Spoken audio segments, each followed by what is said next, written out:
Okay, YouTube has finally kicked in. So good morning, everyone. My name is Mel Barnes. I am the governor's chief legal counsel and a member of the Pardon Advisory Board. I'm going to introduce the other members of the board. I'm going to go through a couple of quick housekeeping items, and then we will get started hearing from all of you this morning. So with me today in the Zoom, other members of the Pardon Advisory Board are Myrna Warrington. Myrna is a director of vocational rehabilitation on the Menominee Indian Reservation. She is a U.S. Army vet and has been a member of the Menominee Tribal Legislature for over 15 years. We also have board member Anthony Cooper Sr. He's the Vice President of Strategic Partnerships and Reentry Services for Nehemiah Center for Urban Leadership Development, and he received a pardon from Governor Evers in January 2021. And finally, we have board member Reverend Jerry Hancock, who is the director of the Prison Ministry Project. He previously served as a public defender, a deputy district attorney, and as administrator for the Department of Justice's Division of Law Enforcement Services. We will get started hearing from all of our applicants.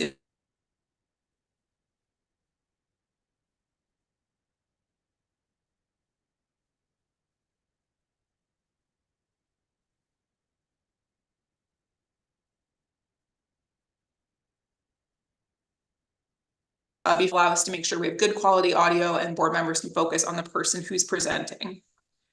If you do run into any sort of tech issues with Zoom, don't worry about it. Someone from my team will reach out to you. We'll get you sorted out. And if we need to come back to you because your audio isn't working in the moment that it's your turn, we can come back to you, no problem.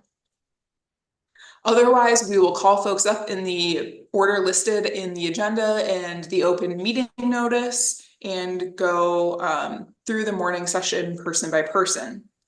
Each of you will have 5 minutes with the board. We'll ask you to spend about the first 3 of those minutes. Oh, shoot.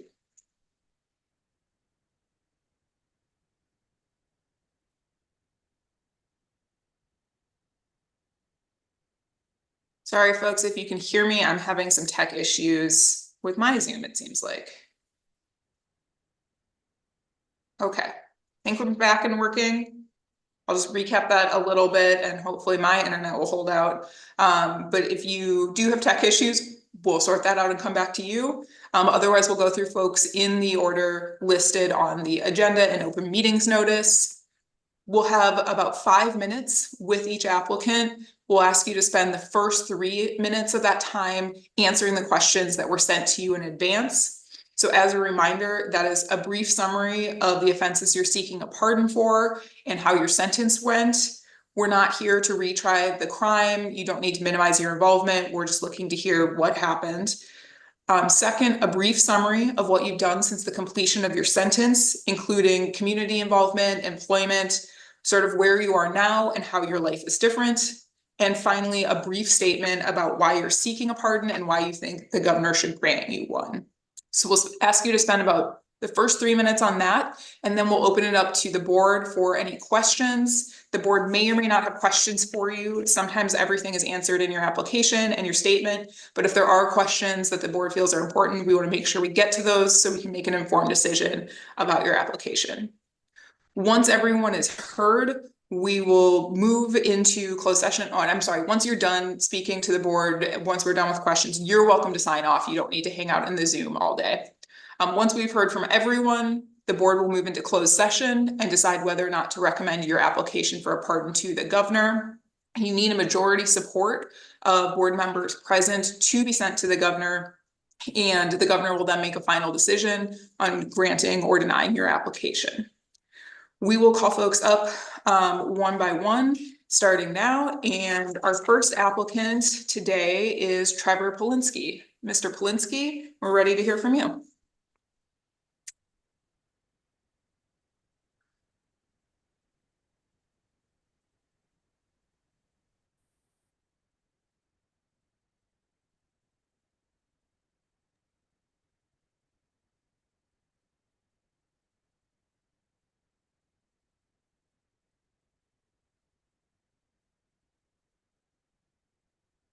Am I the only one who can't hear him? No, I can't hear him either. Yeah. No, but Mr. Polinsky, it looked like you were maybe working on trying to find an unmute button there. You're unmuted on Oh, the Zoom.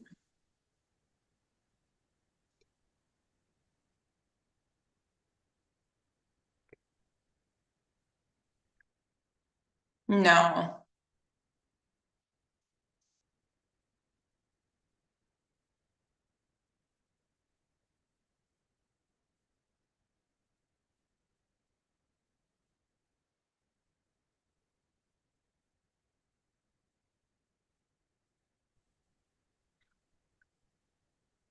Can you hear me now? Yes, Okay, perfect. great. Sorry about that. Good morning. So yeah, my name is Trevor Polinsky. Excuse me. I believe my conviction was in 2014. Essentially, I picked up a pound of cannabis flowers and went to deliver them to someone. I received some money. I went to, bring the money back to the person that the weed came from, and I was arrested. Um, that's kind of the short of my offense. I ended up spending $10,000 on a lawyer, and then I did 2 years on probation, which I completed without any additional criminal charges, and I've not committed or been convicted of any crimes since then. Um, that same year, I graduated from UW Stout with a 3.5 GPA, and I received the Dean's List and Chancellor's Award the semester and year I was arrested. I received straight A's that semester. After that, I completed a internship at Generator in Madison, where I worked hand in hand with CEOs and founders of startups. I then went on to volunteer at Supercharged Foods, which was a urban farm where I grew microgreens and wheatgrass, and I would juice wheatgrass and give away shots of healthy, nutritional products to the community, and really tried to focus on health and giving back in that aspect. After that, I worked at Tribe 9 Foods, also in Madison, where I was the shipping manager, and I was really excited to be providing, organic, healthy snacks and things that would improve people's quality of life. After that, I went on to start a few different CBD companies, and which failed during COVID, but I now work for a hemp distributor here in Colorado. And so yeah, basically, why I would like a pardon. I live on top of a mountain at the end of a dirt road, surrounded by national forest, and there's bears and mountain lions and moose that are the size of an F-350. Um, 2 weeks ago, a mountain lion literally went into someone's backyard and then got into their screen door and brought their dog back out with them and ate the dog. Bears tip over our trash cans every night. My dog's been attacked by a moose. So, it really comes down to my Second Amendment rights and my ability to defend myself, should I be attacked by a large animal up here, because I'm essentially risking my life every time I literally just walk from my front door to my car to drive to work. And I would feel much more safe and secure if I knew that, I was legally allowed to own and carry and operate a firearm, God forbid, should the need arise. So I hope that sums it up. I'm happy to answer any questions. I'm the first one going because I don't really know how else this is supposed to work, but I'll just kind of pause there. Thanks, Mr. Polinsky. Board members, any questions? Jerry. Mr. Polinsky, you had a drunk driving case in 2014, and you were also charged with tampering with the interlock device. What was that all about?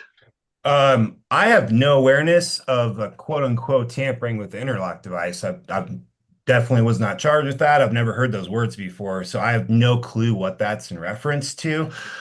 So in 2014, I was working 70, 80 hours a week at a construction company at the time. And one Friday night, I stopped at a coworker's house and I had a few beers, and I decided that I should not drive home. And so I slept on his couch. And then the following morning, I drove home. Once I believed I was sober, I stopped at a McDonald's drive-through on my way home, and I was so exhausted from working 80 hours a week that I fell asleep in the drive-through, and the McDonald's employee ended up calling the police, and they came, and apparently I still had, I think it was like 0.02 in my system, but what I was told is that because it was, because I was on probation at the time, there was a zero tolerance policy, which I didn't understand and had never been communicated to me. So it's not actually it wasn't a drunk driving charge. It was technically like operating over the I can't remember the exact terms. It wasn't drunk driving. I didn't blow a .09. It was like a .02 or .03, but essentially that's what happened there. And I was told that that was not a criminal charge, so I Oh, apologize if I misspoke. no, that was not a criminal charge. It was just an incident. The Dane County District Attorney's Office reviewed your pardon application, uh, and they oppose it. Tell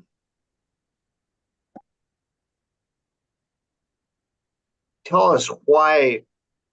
I mean, tell us more about why you need a pardon besides the mountain lion. Um, I mean, yeah, my life is at risk because I'm not allowed to exercise my constitutional rights. That is certainly the main reason that I'm speaking a pardon, to protect my life because it's in danger where I reside. Um, I'm a contributing member of society. I've owned and operated several businesses where I've supplied jobs to the community and paid taxes. Graduated from college with an honor roll GPA. Um, I work a 9 to 5 job, over 40 hours a week. I'm one of the top employees at my company. I've done everything I can to, you know, be the best person I can and contribute to society in whatever way possible. And, I made a mistake over 10 years ago when I was, just trying to put myself through college, and I can't change what I did. And I certainly have remorse, and I have no intention of ever committing any more crimes. And I would just like to be treated as the contributing member of society that I am. Okay, thank you. Any other questions for Mr. Polinsky? I have one. I just want to comment that you choose to live in their environment and wanting to kill them because of that. I guess That's kind of not that's not what I said. I'm I never. talking. So yeah, to have a gun to kill the animals that you are living in their environment, I don't know. But anyway, my question is, what kind of counseling are you getting? I'm sorry. There's in your application it talks about getting counseling. I have a therapist that I speak to weekly, and we just discuss, goals and ambitions and, different exercise plans and, nutritional things and spiritual concepts and, just trying to, stay centered and focused. And I've been sober for a long time, and he helps me stay on that path. What's a long time? It's been 9 months and 3 days since I have consumed any alcohol or cannabis or anything else. Thank you. Thank you. Any other questions for Mr. Polinsky? All right, great. Thank you very much, Mr. Polinsky. Appreciate your time with the board today. And as I mentioned, you don't need to hang out in the Zoom. You're welcome to enjoy the rest of your day. Okay. Am I allowed to make one more statement? Yes, if you can do it briefly. Okay, yeah, and just for the record, I have no desire to hurt any living creature. I don't want that projected because those weren't my words. I don't want to hurt any animal, but everyone up here understands that it's a part of life, and even the sheriffs say, don't go outside without a firearm. It's just part of the culture. I just want to protect myself. I'm not actively trying to hurt anyone. So I just wanted to clarify that, and thank you very much for the board's time and everyone else. Understood. Thank you, Mr. Polinsky. Thank you. Our next applicant is Mr. Robert Harris. Mr. Harris, if you're in the Zoom, we're ready to hear from you.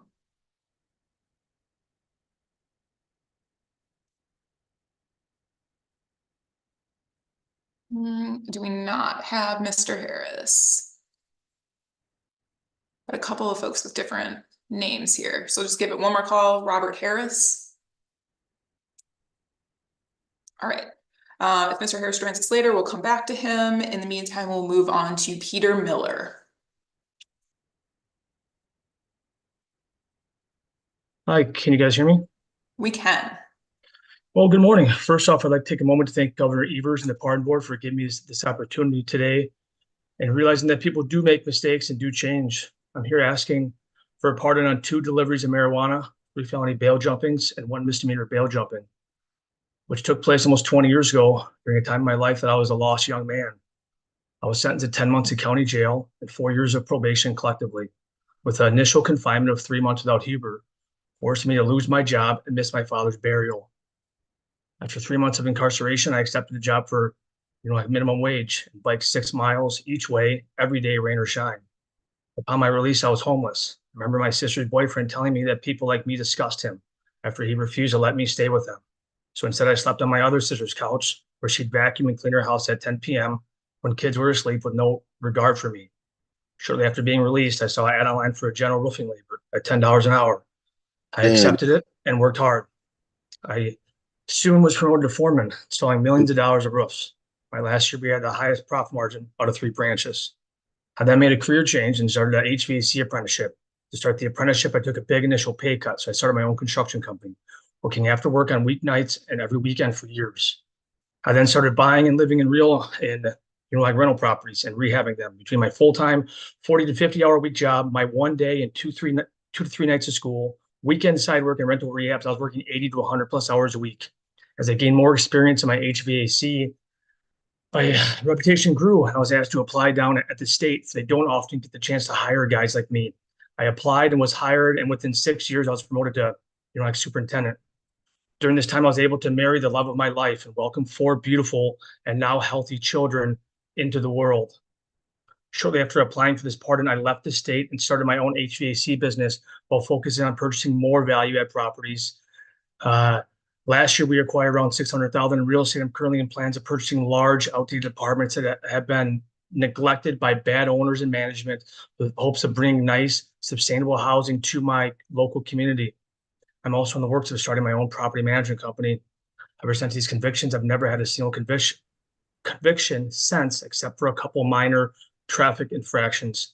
I've been an exemplary citizen that's gone above and beyond, as shown by my letters from individuals in my community and from Habitat for Humanity.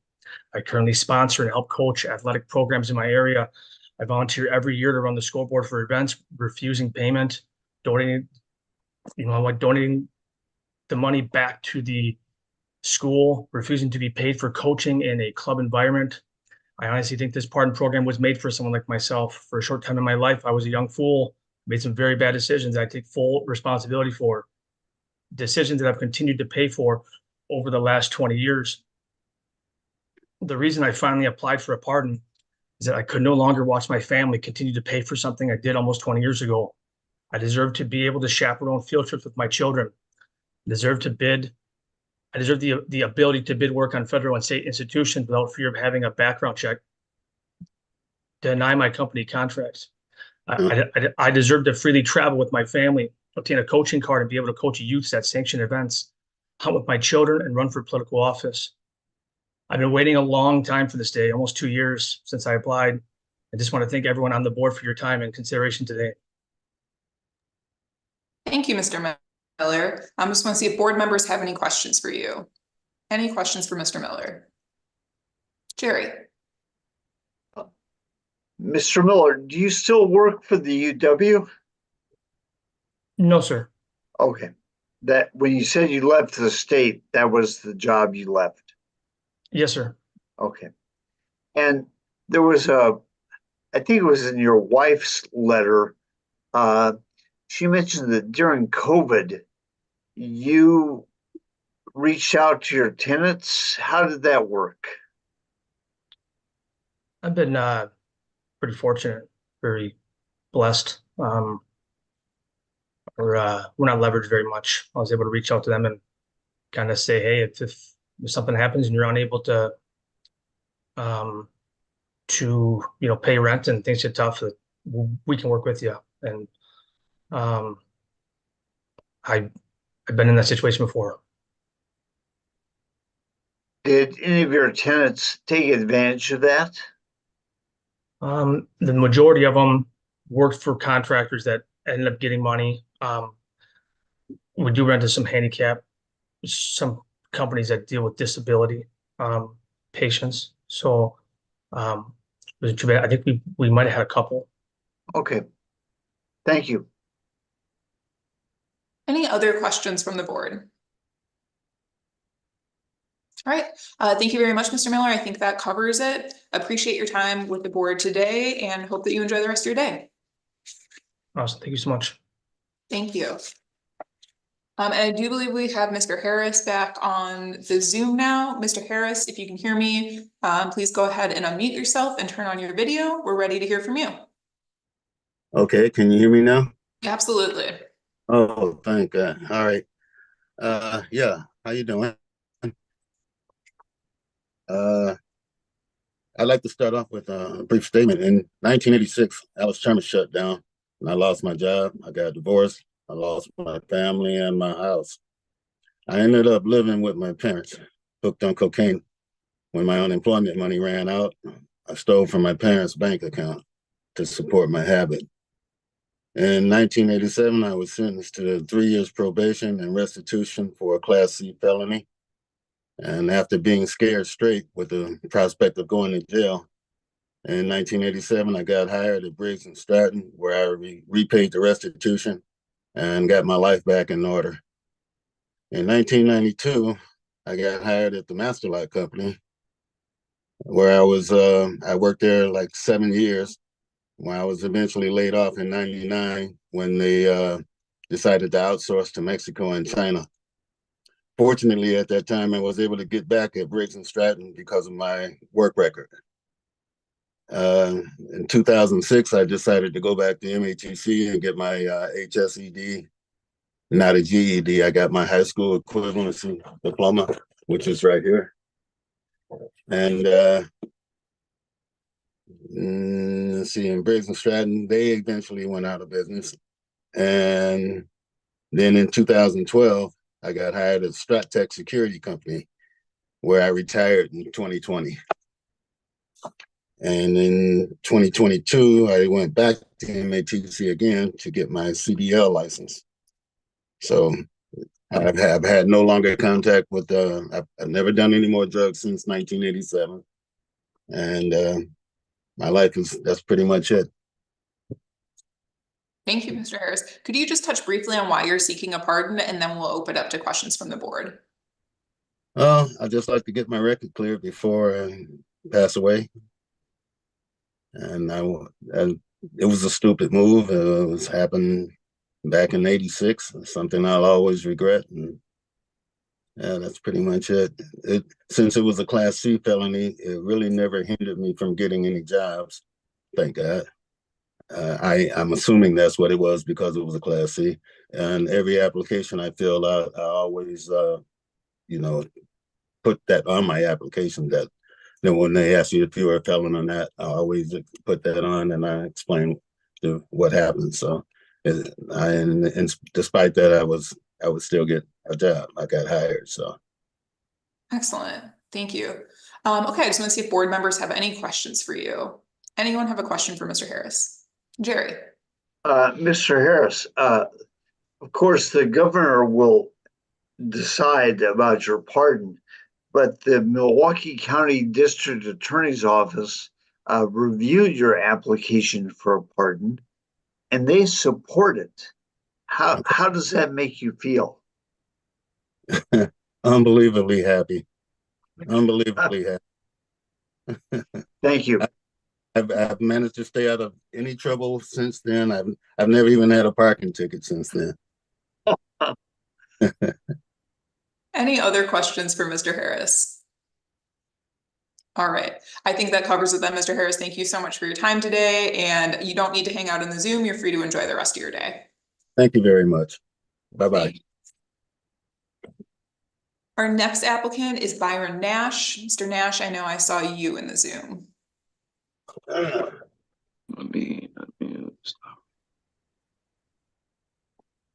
Yes. Can you guys hear me? We can. Thank you guys for having me today. And I appreciate you guys and the pardon board for giving me another opportunity at being able to have another chance. Back in 2011, I was charged with felony possession of a firearm. I was given 3 years probation. Since then, I haven't been in any trouble. I obtained my HSCD as the previous guy before. And that was back in, I believe, in 2019. Since then, I've maintained steady employment. I've gotten married.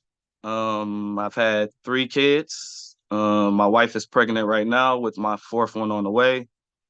I'm really seeking this pardon because I just want to show that, I'm worth, not saying I'm not worth anything, but I'm worth something more than, just throughout the years of jobs that I've been at, just having to put down that I'm a felon, or even going into the interviews and I feel like, okay, I have had a good interview, they like me. And whenever they get a chance to look at my record, it always hinders me from doing different things. Right now, I'm currently working for Imperfect Foods as a delivery driver. As well, I started my own transportation logistics company last year called Nash Transportation. I'm looking to get that off the ground this year when I purchase my first truck. I just want to show my kids that, people make mistakes, nobody's perfect, but as long as you learn from your mistake and, try not to never do it again, which, I've never planned on ever getting in trouble again or anything like that. I just want to, show the community and show, the world I'm, just not a felon, I'm actually a good, decent person that, deserves to move forward with my life and, just try to obtain a better life for me and my family. So I appreciate you guys for taking the time out with me today. And yeah. Thank you, Mr. Nash. Before we get into questions from the board, we heard a lot about, kind of what you've done since then, why you're seeking a pardon. Really wonderful stuff. Congratulations on your family and your business. Could we just go back a little bit to the offense that you're seeking a pardon for? We have some details in your application, but the board would appreciate hearing from you in your own words what happened. Yes, ma'am. Could you just speak to it briefly? Just tell us a little bit about the case. Yeah. Mm-hmm. Yeah. So back in 2010, my father, and my mom, they was married over 30 years, and my father actually killed my mom in Minneapolis, Minnesota.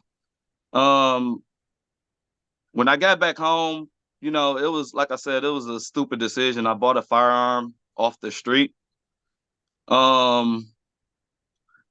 Just not having any recollection or thought of, I was 19 years old. I'm 34 years old now. And I would say a few weeks after that, I got in like a argument with my brother, and he actually called the police on me. So when the police came to my house, I let them in, because I didn't think I did nothing wrong, and they, they came in, they found the firearm, and I was arrested. I spent 3 years of probation without any problem or anything like that. Like I said, since then, no trouble, consistent work history, raising a family, just trying to better myself as a person. Yeah, so that's kind of. Thank you, Mr. Nash. Yeah, that's helpful. I just want to see if board members have any questions for you. Jerry? Mr. Nash, you applied 3 years ago. Yes, sir. What has changed since then? Since then, I feel like I became mature. Every day I feel like people have a lot of growing to do. I feel like I'm still growing as a person, but I've grown a lot since 3 years. Like I said, trying to start a business, show my kids that, you can make a mistake and, you're always growing as a person. So even though 3 years has went by, I feel like I'm still growing as a person to this day. And I still feel like, there's always a lot of growth to do, but I've grown a lot in the 3 years. Like I said, started my own business, got married, stay away from guns. That's for sure. And, just try to be a good person to society, and do good by people and, things of that nature. Well, that staying away from guns brings up an issue we asked about, I think, before. And there were a couple of music videos that you did in 2019. Yeah. And you have pretty serious guns in the you seem to have pretty serious firearms in those videos. Yeah, well, back then, music was a passion of mine. First of all, let me start off by saying the firearms were props. Okay, all right. Let's stop right there. Okay. I understand music being a passion. I understand that they were props, but you said you were staying away from guns, but even though they're props, you're promoting guns and using guns. Do you think about that differently now? Of course I do. Of course I do. I've stopped doing music since then. And even if I was still, even if music was still a passion of mine right now, I would never even consider even using props like that or anything like that. It was stupid. Looking back on it 5 years ago, it was very stupid. And like I said, I haven't done music since then, but even if I would have, it'd have been a different selection of music now. Like I said, I've got into my 30s now, and I just know that overall it's just stupid, just maturing and knowing that, you don't need anything in your music videos. If you make good music, then people are going to watch it regardless of, you don't need those things in your videos, and you don't need to promote, gun violence, especially in the city I live in and the zip code I live in, because I live in the 53206 area code, which is one of the highest crime rates. It's always something going on in the area. So I don't want to promote that. It's enough of that going on around the world. So, yeah. So one more question. Of course, the governor will make the final decision, but the Milwaukee County DA's office reviewed your application for a pardon, and they support it. How does that make you feel? It makes me feel good. It makes me feel like, they still believe that, people can change, and, and when they do change, it could be for, forever, that's definitely, my case. And it just makes me feel good that, that I still have a chance, and, it's almost been 15 years, and, it feels good to still have a chance. So I thank them. Thanks. Thank you. Any other questions for Mr. Nash? All right. Looks like none. Thank you very much for your time, Mr. Nash. Appreciate it. And as I mentioned to everyone else, you don't need to hang out on the Zoom. You're free to enjoy the rest of your morning. Thank you, guys. Appreciate you. Thank you. Our next applicant is Terrance Primakow.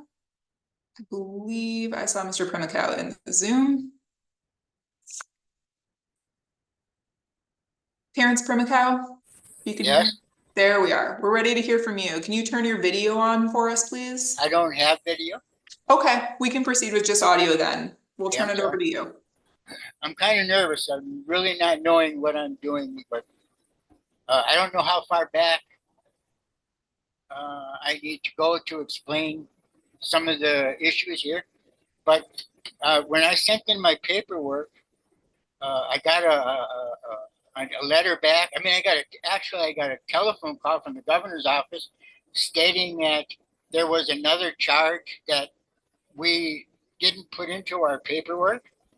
And I'm looking at all my paperwork right now, and both my charges are here. So I don't know where that mistake came from, but I got certified letters, copies right here stating that they were both here. I do But- believe we have all your paperwork, Mr. Primakow, so no worries about that. Okay, so I don't know how far back. If you want to know about the charges, I had one in 1976. It was a theft charge, and I'll explain that one.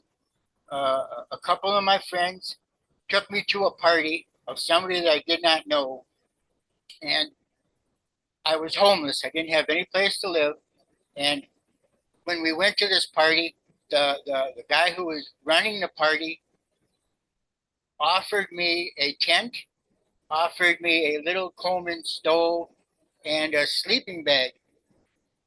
And I of course said, okay, I mean, I'd be glad to use it.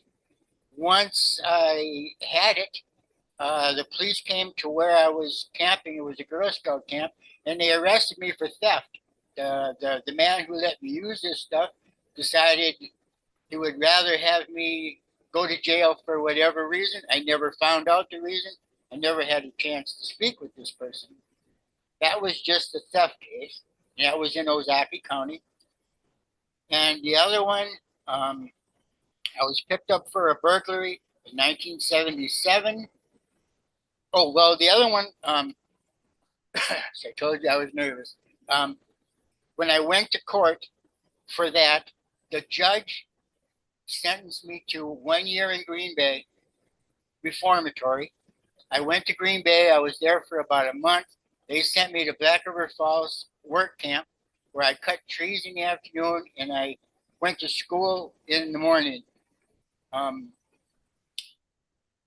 My education at the time was 3rd grade, 4th grade, and it's really not, I really haven't done much with that. The second charge was a burglary in 1977. I did 3 years probation. And they asked me, even the judge asked me why I did it, and I told him I had no idea. I had absolutely no idea because there was alcohol involved. Now, I don't know if I can explain that sort of stuff or reasonings behind that. I mean, if I can, I will, and if I can't, I won't. I mean, Yes, Mr. Primakow. I'm sorry, I didn't quite take your meaning. If you would like to explain it, you are welcome to. okay, I just want to give just a little bit. It was me when I was 4. My sister was 3, and I had a brother named Mark. He was about 8 months or 9 months old. My mother decided that she didn't want to be a mother anymore, so she just kind of packed her stuff and left. My dad decided that he didn't think that he could take care of 3 kids on his own. So instead of doing the right thing and getting a hold of somebody, he decided to leave. My understanding was my aunt came over to the house about 2 days later and found us in the house. And from that day, we were considered ward of the court, ward of the state. And before I was 10 years old, I was in like 9 different foster homes. They kept moving me from foster home to foster home to foster home. And as I was growing, I was drinking, and I was drinking a lot. And alcohol became more of a life thing than anything else. That's what I had to do. Why, I don't know. It's just a problem that I had. So this burglary here, the second one, it was alcohol induced. And when they asked me why I did it, I told them I don't know, because I honestly do not know. Even my probation officer, I told him I didn't know, because I didn't know I was drunk. And we broke into, me and another man broke in, we didn't even break in. We went through a window to Swifel Ford in Milwaukee. Wasn't even a company anymore. There was no, there was no breakage, there was no theft, there was nothing. They considered it burglary because we had broken into this place.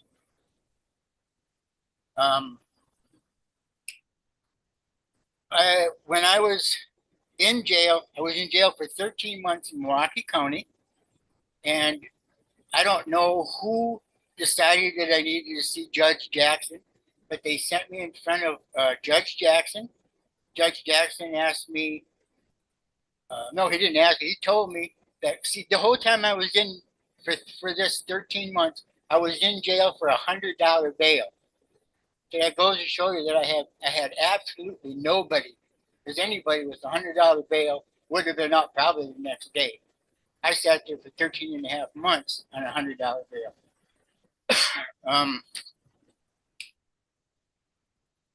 They sent me to the House of Correction from there so I could go onto a work release to try to make this $100 so I could get this bail. I met a friend of mine that heard that I had a $100 bail and I was in jail for such a long time for this $100 bail. Needless to say, he gave me the $100. I went to Milwaukee County and I bailed myself out. I met this girl. I hit it off with this girl. She had a daughter. Since the day I've met her, I've now been married to her for 43 years. I've raised her daughter. My daughter is now 50. I realized that while I was married to her, I realized that, and she realized, because she pretty much realized too, that drinking was a problem for me. Whenever I did drink, drinking always won. Well, I have to say that like the rest of the guys, I've never got my GED, and I never did anything, that sort of thing. But I have been married for 43 years. I haven't seen the police in 43 years. I haven't had a drop of alcohol or any kind of substances for 35 years. And it's not because I went to somebody to help me. It's that I realized what it was doing and I helped myself. Now, as far as you need to know about work,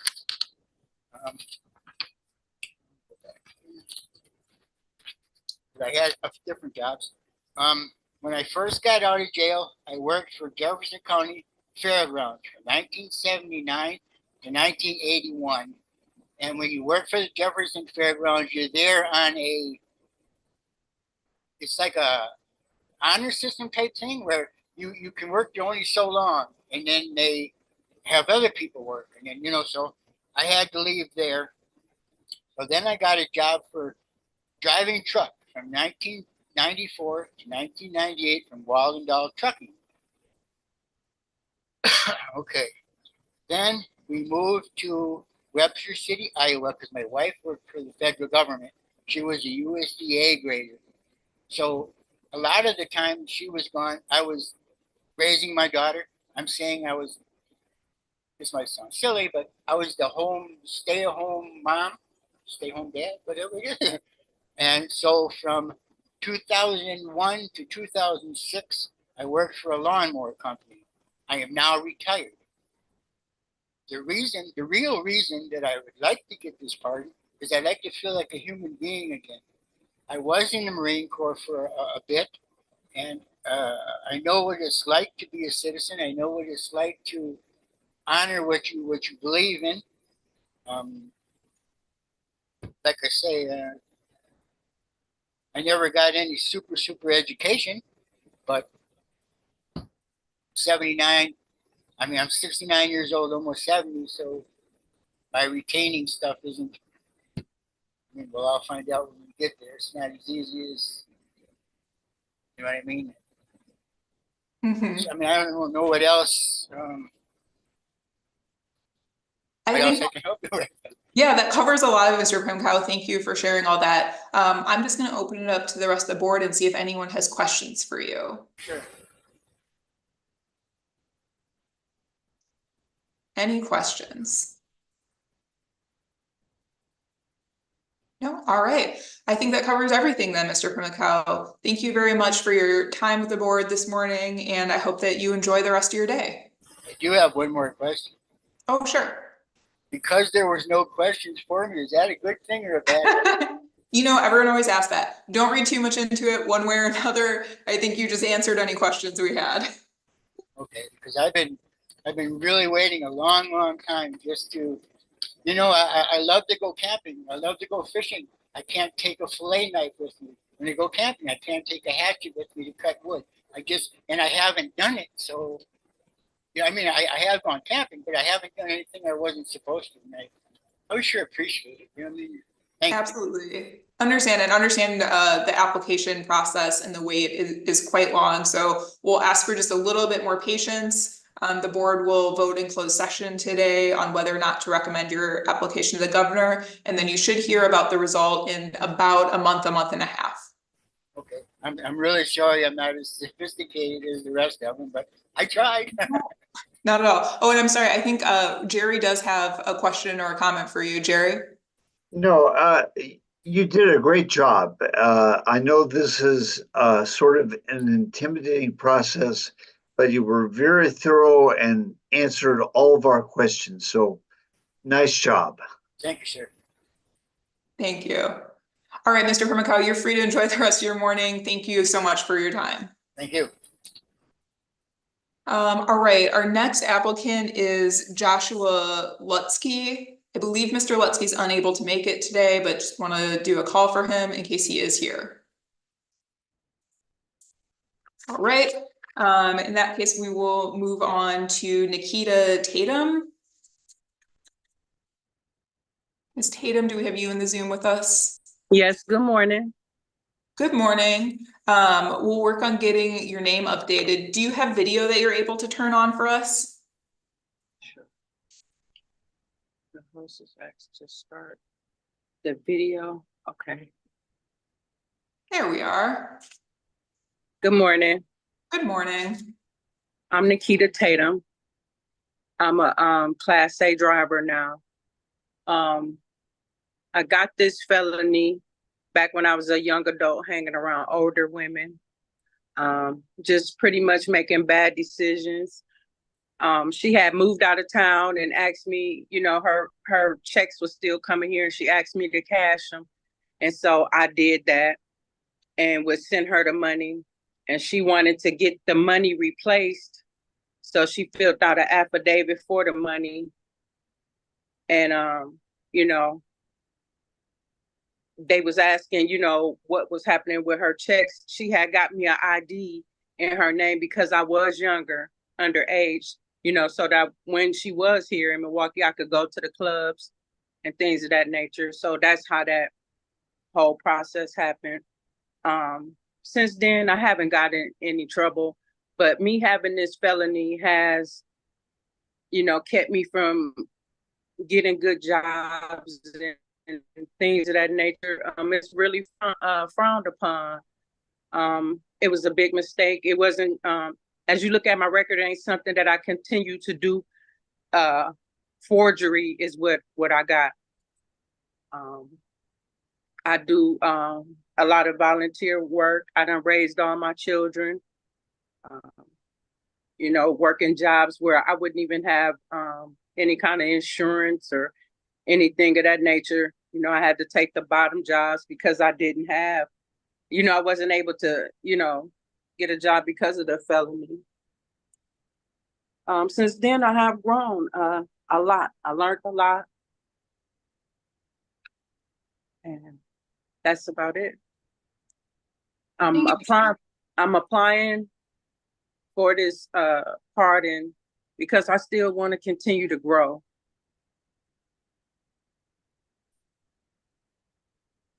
Thank you, Ms. Tatum. Questions from the board? Jerry. Just to be clear, Ms. Tim, as I heard your story, the woman who you were charged with forging her checks, but did you explain that she actually set you up to get her checks and then she claimed that they were forged? Yes. Yes. And was she ever charged with anything? No, not that I know of. I never even seen her in court. She had moved, you know, like I say, she was already out of town. I was young. I was actually terrified of even being in jail, you know. So I said, okay, because I did do it. I did cash the checks, but she had gave me permission and the ID, you know, got me an ID in her name to do so. Yeah. Okay. And the governor will make the final decision, but the judge in Milwaukee County and the district attorney in Milwaukee County reviewed your application for a pardon, and they both support it. How does that make you feel? Great. Thank you. Anthony. I just had a question, Ms. Tatum. You had kind of mentioned about, you know, there were goals at which you had for yourself. And I don't know if you don't mind just kind of elaborate on that a little bit. Well, I want to continue to work in the trucking field, and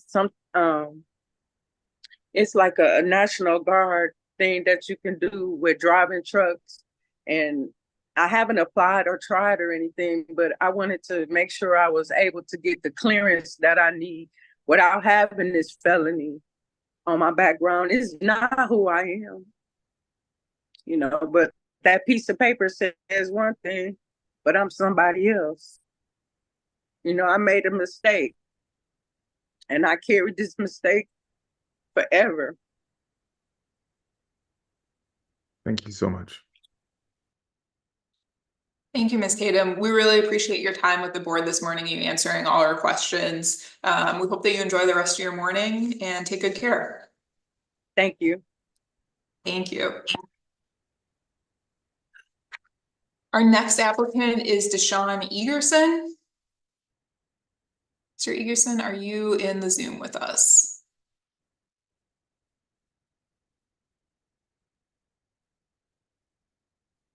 Mr. Egerson, I can see, there we go. And if you could just unmute yourself. Yeah, I'm here. Perfect. I'm trying to get back. I pressed something I'm not supposed to press. We can hear you. Are you trying to unmute? Yeah, no, I was trying to get my camera. Oh, got it. Yeah, we can see you. Okay. Yeah, my name is Deshaun Egerson. I got a forgery charge in 2006. My mother presented me with a check with my name on it, and I cashed it. And I understand that I didn't know what forgery was. I was 20 at the time. I didn't understand what it was until I was arrested, and they kind of explained it to me. Yeah, but she gave me a check with my name on it, and I cashed it. Then I want to say a few months later, I got a burglary charge, a party to a crime burglary charge. I was with some friends of mine at the time. They broke into a business, and they were in the car with me. I was driving, and we was arrested later on for the burglary. And when I got down there, they explained to me that I also had the forgery charge. which I didn't really understand what that was, as well as the party to a crime thing. I mean, it's been almost 20 years since that happened. I was young and unaware and uneducated of what any of it meant or the ramifications of my actions for real. Since then, I graduated high school already. I obtained my CBR certifications. My carpentry, I went through a program and got my carpentry certification. I obtained my Class B CDLs. Started MATC. I was going to school for auto collision, and I was on probation. Well, I'm all over the place, but I went to jail for 2.5 years and 3 months on extension provision. When I came home in 2011, I started MATC. I was living with my sister at the time, and she allowed my younger brother to move in with us, and he just brought a whole host of problems. And with me being on probation and the stuff that he was into, my PO came to the house and I was taken into custody for, they found marijuana in the house and they revocated me for 90 days. I went to the hearing and I mean, my PO, she was there on my behalf for the most part, as far as my character and the person that I displayed to her since I had been released from prison. So that is why they only gave me the 90 days, the 90-day revocation.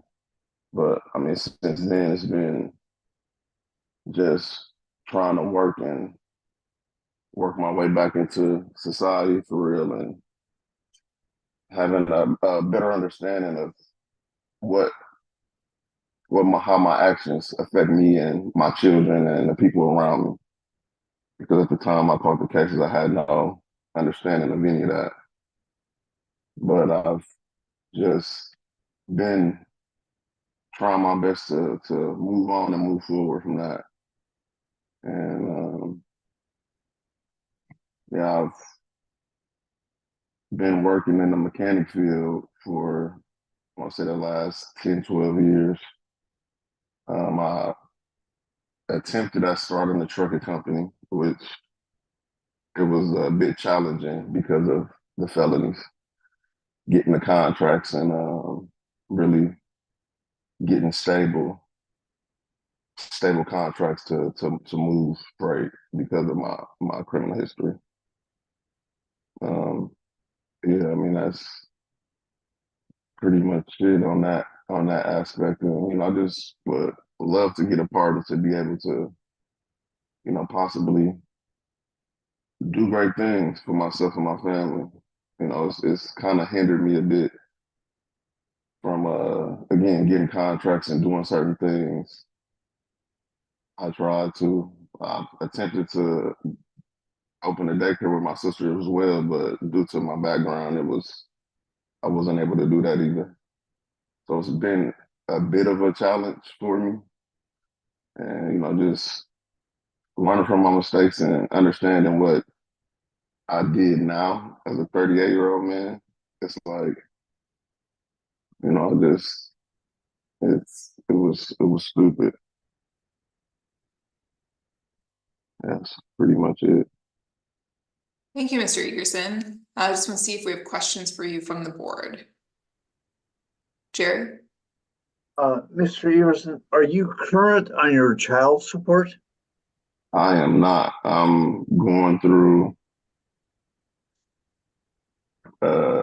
conversations with my child's mother as we speak with that, because again, I had no understanding of that either until like the understanding of what it actually is. Because again, I'm I was a kid. I've been actively involved with all my kids. I moved out of town, moved to Arizona 4 years ago. Two of my sons, which I'm on child support for currently, stay with me. So I'm in the works of trying to get most of that dissolved as we speak. You're in Arizona now? Yeah. And you were ordered to pay restitution for the offenses. Correct. And has that been paid? Have you paid that off? To my knowledge, I have. I was giving my probation officer that money when I first came home. When I discharged off of probation, she didn't tell me I had any outstanding balances or anything, so I was under the impression that I paid it. And as I've said to other applicants, the Milwaukee County DA's office reviewed your application for a pardon, and the governor will make the final decision. But the DA's office supports your application. How does that make you feel? I mean, it definitely makes me feel like the hard work and dedication I've really put towards staying out the way and staying out of trouble, and just trying to show my kids, my sons, that with hard work and determination, anything is possible. Good. Thank you. Mr. Egerson, I just want to follow up on the child support question a little bit. I saw that you had a hearing before the court in 2021 where the judge dismissed the contempt charge because there was proof of consistent payments at that point. Can you tell me, do you know about how much you owe in back payment for child support right now? Understand you're working on sorting out those payments, but what's the total? It's about right now. It's about, I think, 60,000. If once I talked with my oldest son, he just graduated from high school. His mother's gonna go down there Monday. Once she does what she's supposed to, that's gonna drop it down to about 24, I think. And then I have another son. He just graduated from high school. Once she signs off, it's gonna be, I think, like 18,000. So after next week, it's gonna be about 18,000. Got it. And do you know, are those payments going to your child's mother or are they going to the state?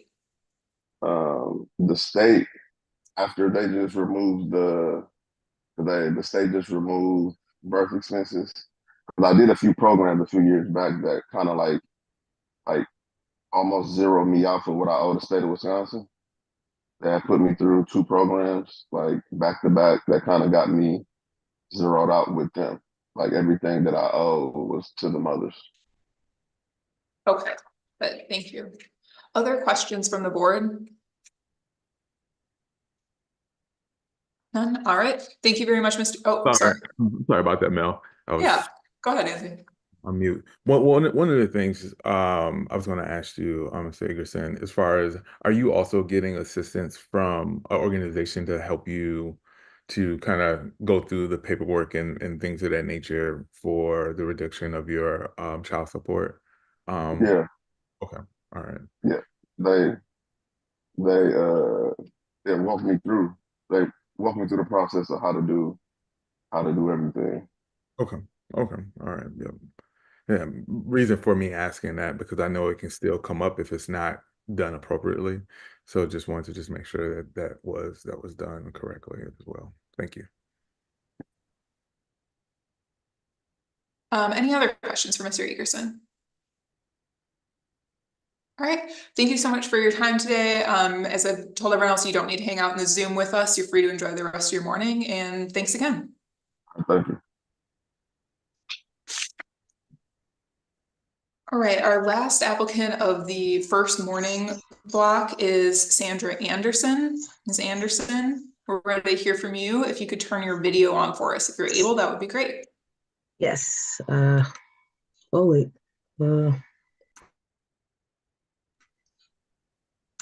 there I am. Alrighty. Hi, good morning. There we go. Hi, good morning. My name is Sandra Anderson. I got a little paper that I have wrote down a few things on there, just for remembering things. I caught the case in 1996. I think I was like 23 years old, 22, 23 years old for disorderly conduct. And I was always opposed of putting those things on my job application. So that was something I didn't like to do. But then I end up catching a second offense at the hands of someone else, which I take full responsibility for that. I did give my debt to society, which I ended up being on probation for 2 years, which I got off of that probation with good standings. No prior offenses, was always good, and maintained employment. Through it all, I've obtained, what did I have? Obtained employment in the healthcare field, as I stated. I wanted to pursue and continue nursing, the nursing degree there, which I've always wanted to do in the healthcare field. I love helping people, and and just going a day-to-day thing of just maintaining everything I have to do and everything I have on the table. As of 2013, I became a pastor's assistant of my church, which I still obtained that. So I'm fully involved with community service. I believe I sent in certificates from my church and letters from my church members, as far as pastors and pastor's assistants that also assist me as well. They're at my church, Redeemed Faith Fellowship Church. I like to throw that out there because we like to promote a lot of things. We just had a block party just on August the 3rd, which I always go in and go to the City Hall to get those permits for those block parties. So I have maintained that for many years already, helping that church with that. But my employment, I'm basically a co-owner of a home care agency, which is that's something that I love to do, is just the healthcare field. I'm all about helping people. And that's why I wanted to keep pursuing the dream that I've always had, being in the nursing field, continuing education, and so many other things. My hands are just somewhere everywhere that I try to do, and then try to make a big impression not only on myself and my kids, but my adult kids, but grandkids. I do have 8 grandchildren. So, yeah. Should I keep going? Why don't you tell us a little bit if there are other specific reasons you're seeking a pardon? I think you kind of touched on that with job applications and being a role model, but if there's anything else you'd like to share? Yes, it is. Just maintaining that perseverance, just staying, in the community and doing things that I want to do. And like the other said, putting those things on your criminal background from that offense, it always bothered me anyway. Nobody wants to put that on your, your background. And in the nursing care field, you want to be one of the first to second person that they pull application to grant you those nursing degrees and things of that nature.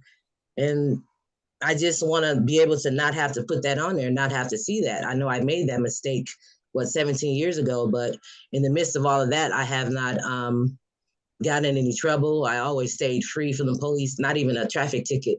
So it's like I'm always just, alert and very alert. And I just wanted to see if I can get my rights back. I mean, I feel like I deserve that. And I don't want to, continue to put that on job applications. I do want to pursue that nursing career that I always wanted. I just want to be the best at everything that I do. And I just pray that I can get that pardon, if that helps. Thank you, Ms. Anderson. I just want to see if board members have any questions. Jerry, saw you come off mute. First of all, Ms. Anderson, you've had a really impressive career as in healthcare. I mean, your application's very strong on that. But you're also a notary public? Notary public, yes. Yeah, and I thought you could not be a notary public if you had a felony conviction. I was able to obtain it. Yeah, I was able to get it, and I haven't had as many I haven't notarized as, so many people, but I have, notarized some papers for some people, and I haven't had anything come back say that I couldn't. I thought I was always, available to do that, I never knew that they denied felonies. I never heard of it. Well, if you got it, then you got it. Let me ask you some questions about the crime. Okay. How many kids did you have in your home daycare? At that time, maybe three. Okay. 3 children. All right. But the children wasn't present when they did come to my home. Only my own child was there at the time, which they took to my mom's house to, my mom ended up getting my daughter on that day. Okay, but how many bathrooms were in that house that the daycare kids had access to? Only one. Well, it was 2 bathrooms there, one on the first floor and one in the basement. But the children, I always allowed them to use either or, but mainly the upstairs so that I could have eyes on those children. Okay. And when the police came in the bathroom, they found 2 bags of suspected crack cocaine, 1 digital scale, 3 razors, and $3,150 in cash from the bathroom. I think that was on the person that they were looking for. I don't believe it was in the bathroom. He was found in the bathroom. That's what they told me. But I guess once he heard them come in, he ran to the bathroom. But as far as it being in the bathroom, I don't think it was found on that person's present in the bathroom. Okay. And in your application, you said that you had sold drugs out of that house as well. No, I didn't. I didn't obtain or sell any drugs. I don't know where that came from. I promise. I don't recall that. I had a daycare there. I wouldn't do anything like that. I wasn't even in that type of line of field to even, do things like that. I was working for community care. And when I did have to step down from community care, that's when I had to step into the daycare field, because you have to maintain employment. So I didn't do that at all.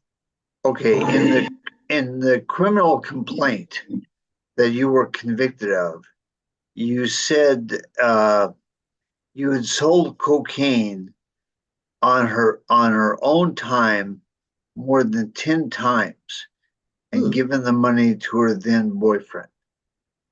I wrote that because I don't recall that. No, that was the charge that you were convicted. That was part of the complaint. But did you plead guilty or did you have a trial?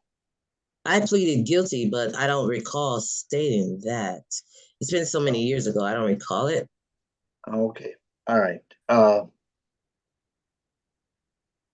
Okay, thank you. You're welcome. Other questions for Ms. Anderson? None? All right. Thank you very much, Ms. Anderson. Appreciate your time with the board today and hope you enjoy the rest of your morning. Yes, question. As the others, would I be granted a pardon or do I have anything to worry about? Or I don't know. Oh, so what happens now is the board will meet in closed session. We'll make a decision about whether or not to recommend your application to the governor. The governor will make a final decision and you can expect to hear about the result of today's hearing in about a month, maybe a month and a half from our office. So you'll hear back from us either way. Okay, cool. Thank you. Thank you. You're welcome. Have a great day. You as well. So Ms. Anderson was the last applicant of our first morning block. We are going to take a short break until 10 o'clock. I know we have some folks from the second morning block here with us in the Zoom already, but in order to stay compliant with the open meetings notice, we can't start early. So I'm just going to ask board members to mute yourselves and turn off your video. We'll leave the live stream going and we'll pick back up right at 10 o'clock.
All right, everyone, we're going to resume with the second morning block shortly. I just want to make sure that we have all of our board members back, so I'll give everybody a minute to get back on video.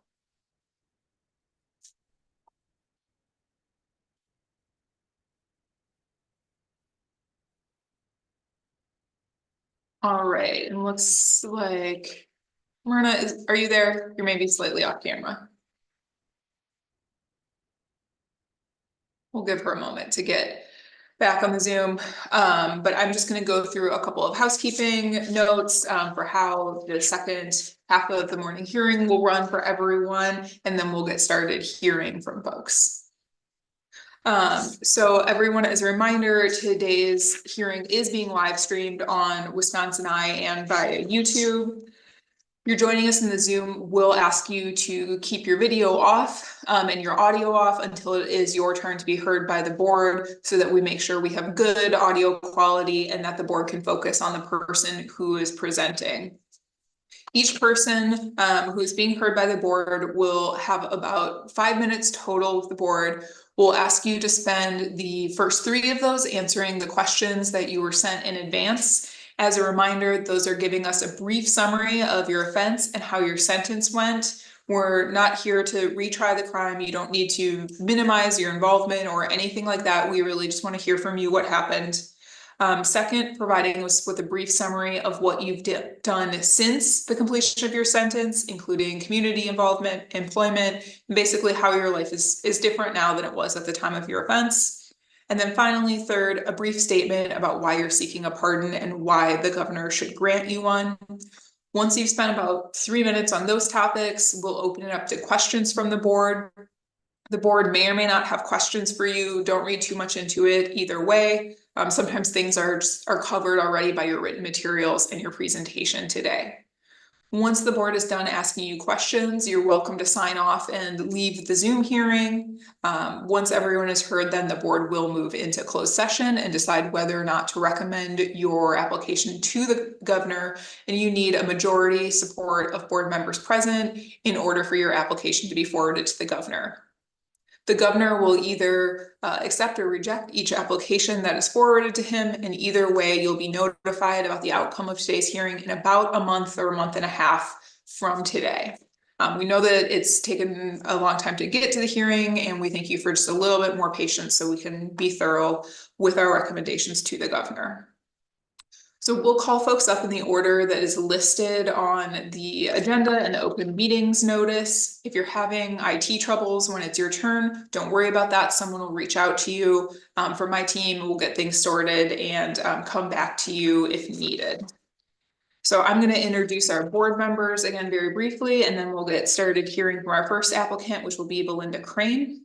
So board members with us on the Zoom today are Reverend Jerry Hancock, who is the director of the Prison Ministry Project, a previous public defender and a deputy district attorney. We have Anthony Cooper Sr., who is the vice president of strategic partnerships and reentry services for Nehemiah Center for Urban Leadership Development, and he received a pardon from Governor Evers in 2021.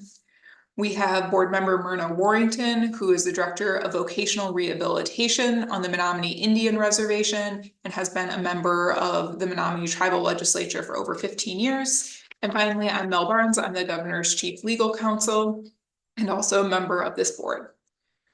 So with that, we'll get started with our second block. And Ms. Crane, if you are ready to turn on your audio and video, we can hear from you.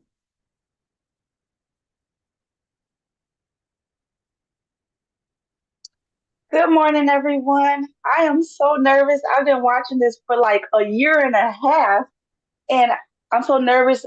Like, I'm probably gonna mess everything up. So, yeah. So when I was 20 years old in 1999, my cousins and I robbed the place where I worked. I left the back door open. I told them where the code was to the safe. The cousins got the money and brought it to my house afterwards, and we split the money in 3 ways. In March of 2000 is when I was sentenced to a party to the crime of, I believe, burglary. I was sentenced to 6 months in jail, 5 years probation, and I was ordered to pay well, collectively, all three of us were supposed to pay $6,000 for restitution. My probation officer did not play. I ended up paying all of it myself. And they said I could take my cousins to court, but that was just too much. But I ended up paying back the whole thing. Oh, I also had community service. What have I done since? I have not went back to jail at all. That is the last thing I want to do in life, is to go back to jail. I was married in 2009. I inherited 9 kids, 6 girls, 3 boys. The youngest was 3. She's now 19. I have 14 grandkids. So when I first moved back to Fond du Lac, that's where I live, I hit hard times, and I was working one full-time job and I needed a second one. But I was also still friends with the owners of the place where I worked. And I don't know many people, but that owner ended up asking me to work at the same company that I robbed when I was 19. So I was able to go back, and not only as a regular employee, I was an assistant manager in the place that I robbed. Craziness, but that's God, I think. So 2012, I started working at Mercury Marine. That's where I work right now. I was on the floor. Now I'm a customer service sales rep. 2019, I completed my associates in business administration. 2022, I completed my bachelor's in business administration.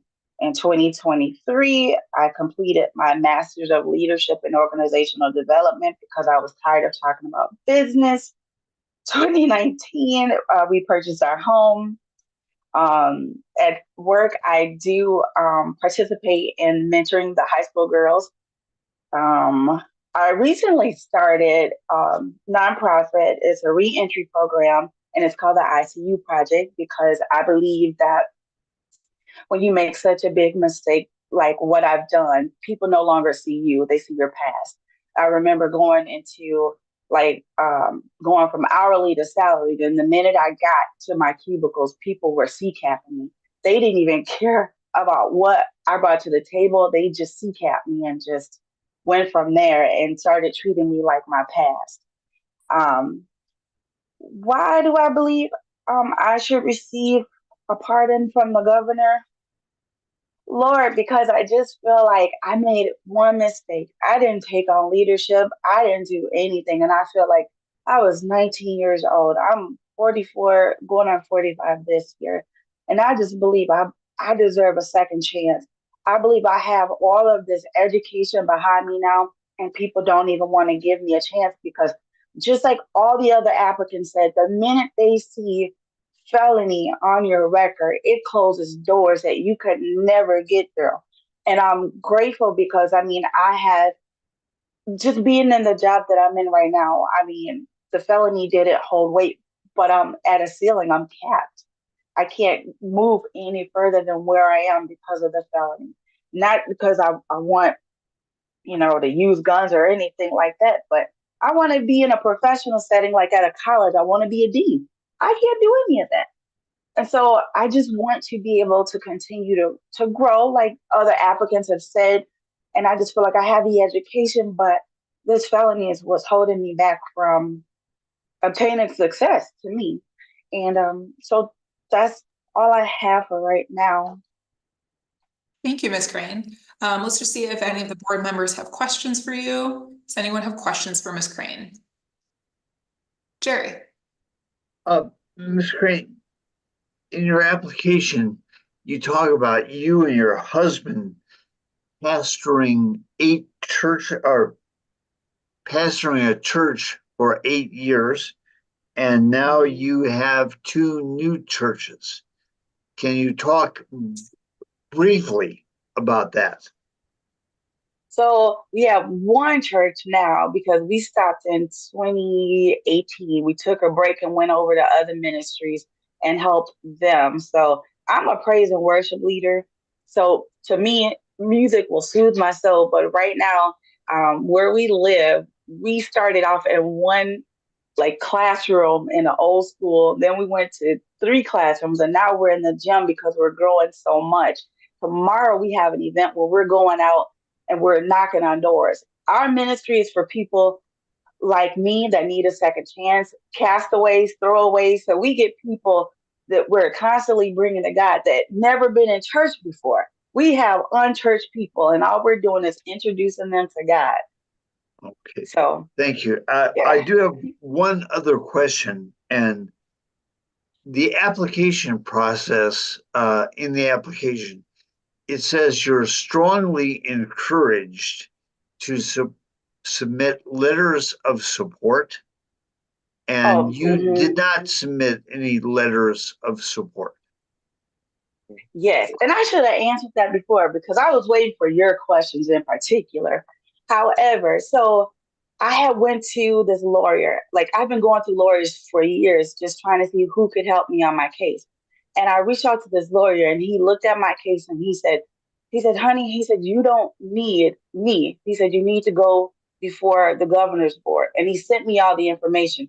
He said, you need to do it right away because there was an election coming up, and he didn't think that Governor Evers would still be in office. So I asked pastors, I asked officer friends, but nobody had the time to do it.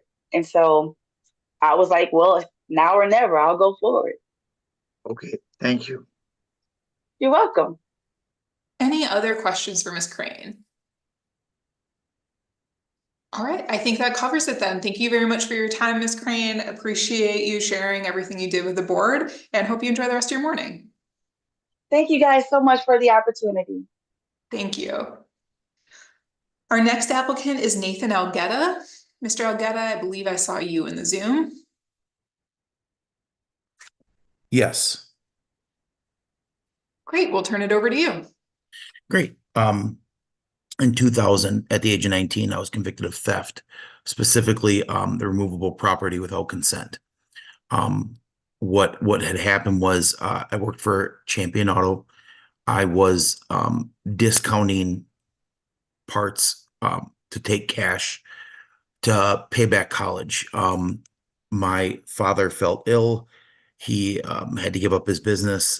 Being that was my only parent, I felt that I had no other option, and I went with the bad option, of course, to get money to pay back college so I can get back into college. With early release, I got sentenced to 30 days. With early release, I got out in 23 for good behavior, 5 years probation, which required me to pay restitution. I diligently worked 2 jobs to fulfill the obligation and complied with all the conditions of my probation officer.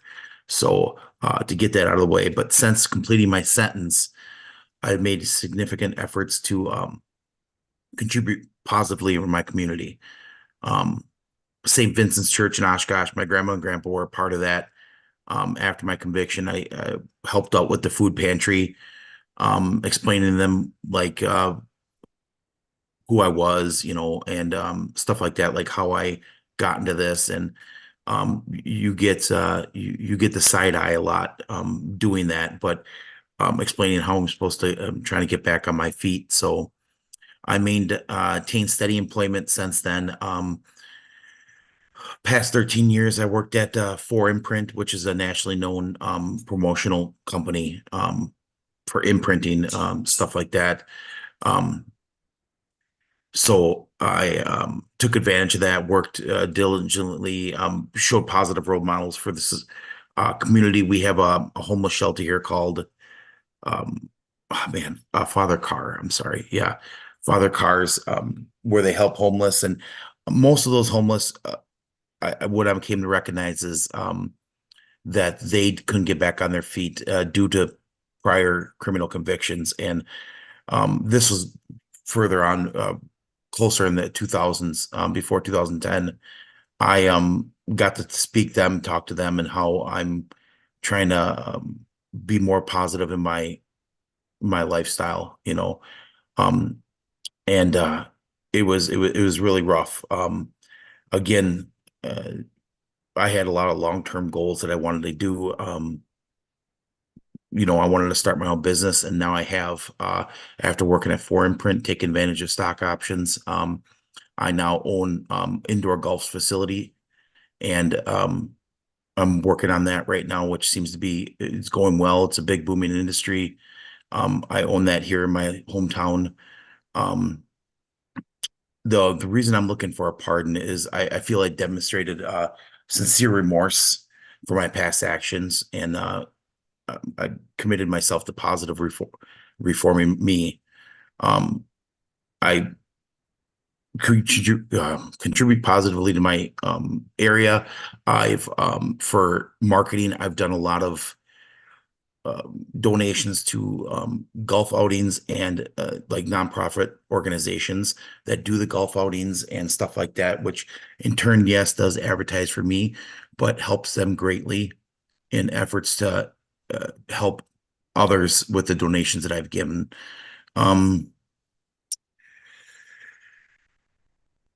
I felt like the journey that I've went through since I feel like after the death of my only parent, living in a car after conviction, after getting out of jail and working 2 jobs to building a house, now own a business, and I'm looking forward to future business adventures.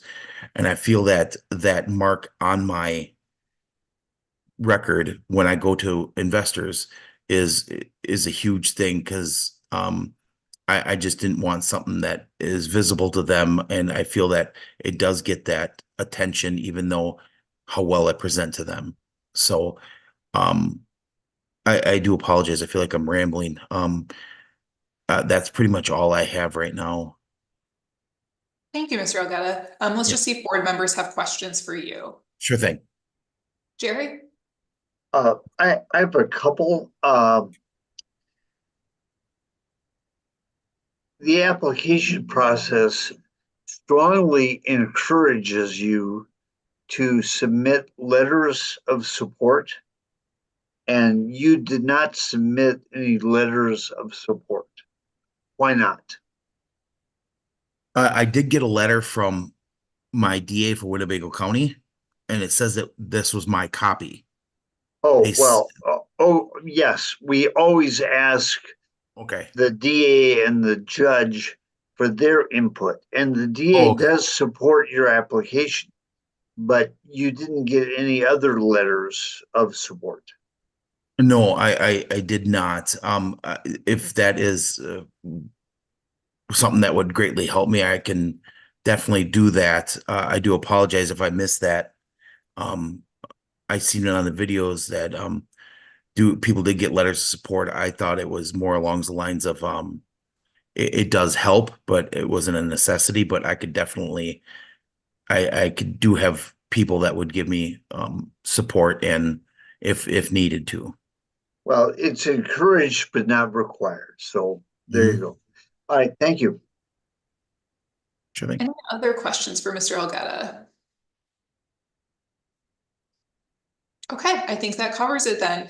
Thank you very much for your time today, Mr. Aletta. Appreciate everything you shared with the board, and I hope that you enjoy the rest of your morning.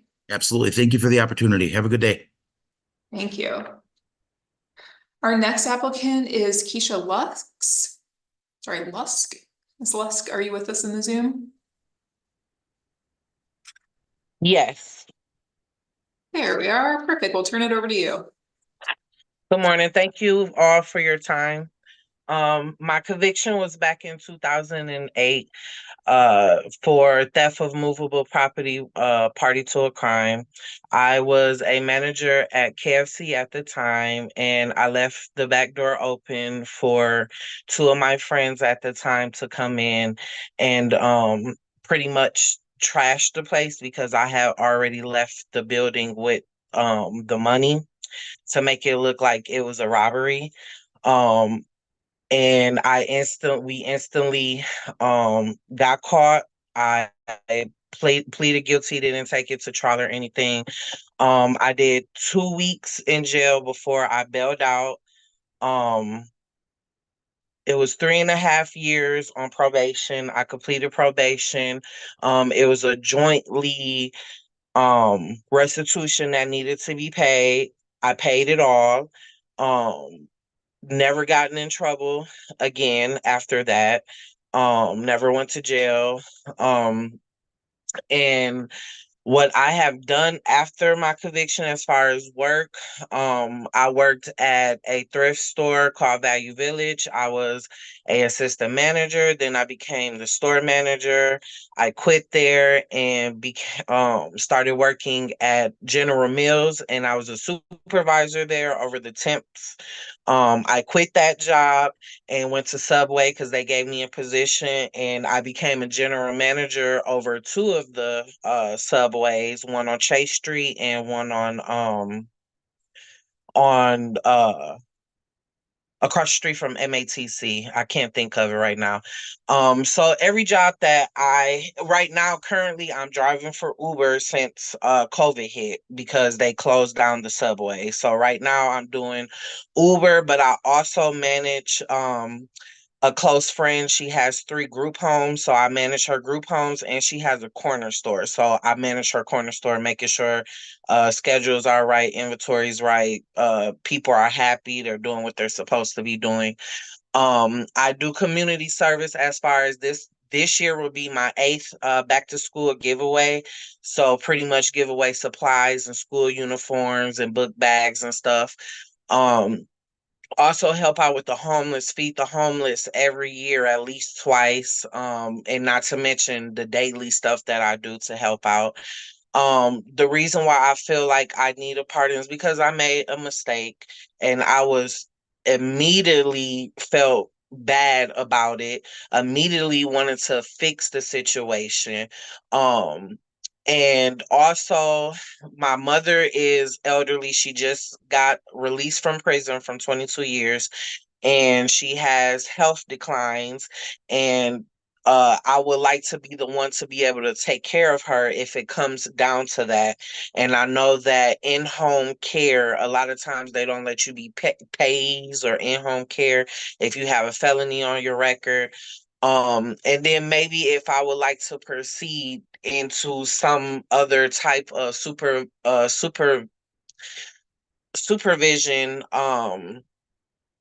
a job that may require for me not to have that. I recently just moved back from Las Vegas to take care of my mother and to get custody of my niece, my brother's child. So I in the process of her coming home to me. And yeah, that's pretty much all I have now. Thank you, Ms. Lusk. We'll see if there are questions from the board, but before I open it up, I believe we had you living in Las Vegas when we received your application. You said that you've moved back to take care of family. How long have you been back? It will be 2 years in December. Okay, perfect. Yeah. Thank you. You're welcome. Other questions from the board? Jerry. Is your mother living with you now? Yes, she is. Okay. And as I've explained to other applicants, the governor will make the final decision about your pardon. Yeah. But the Milwaukee district attorney and the judge who reviewed your application for a pardon both support it. How does that make you feel? That makes me feel good. Okay. And finally, you may have heard me ask this to other people. The application process strongly encourages you to submit letters of support, and Yes. you didn't submit any. Why not? Well, at that time, it was like a rush situation because someone was helping me with it and she was still in Milwaukee and I was in Vegas. And it was just like a lack of communication. It was kind of a random thing she posted on her Facebook that she can help people with pardons.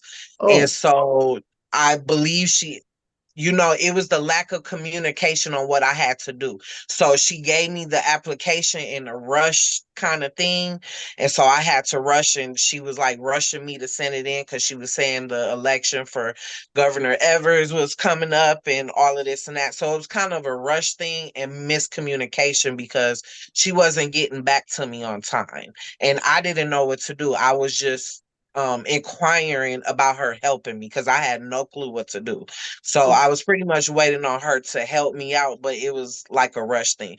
If I could have had people here, my room would have been filled of people, literally, of helping, because I had to do that to get custody of my niece. I had time that time, and I had people write letters and stuff of them knowing my knowledge of taking care of her since she was 3.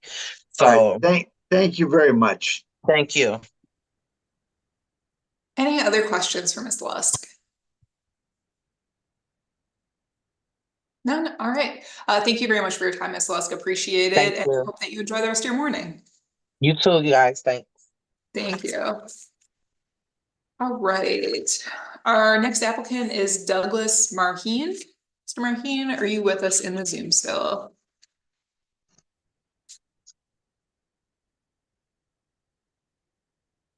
There we are. And am I pronouncing your last name correctly? How does she pronounce your last name? Douglas Mahiney. Excellent. We'll turn it over to you, sir. I have a hard time hearing you. Oh, yeah. Is that better? Yeah. Okay. Hopefully you can turn up the volume a little on your end, but I'll try to speak up.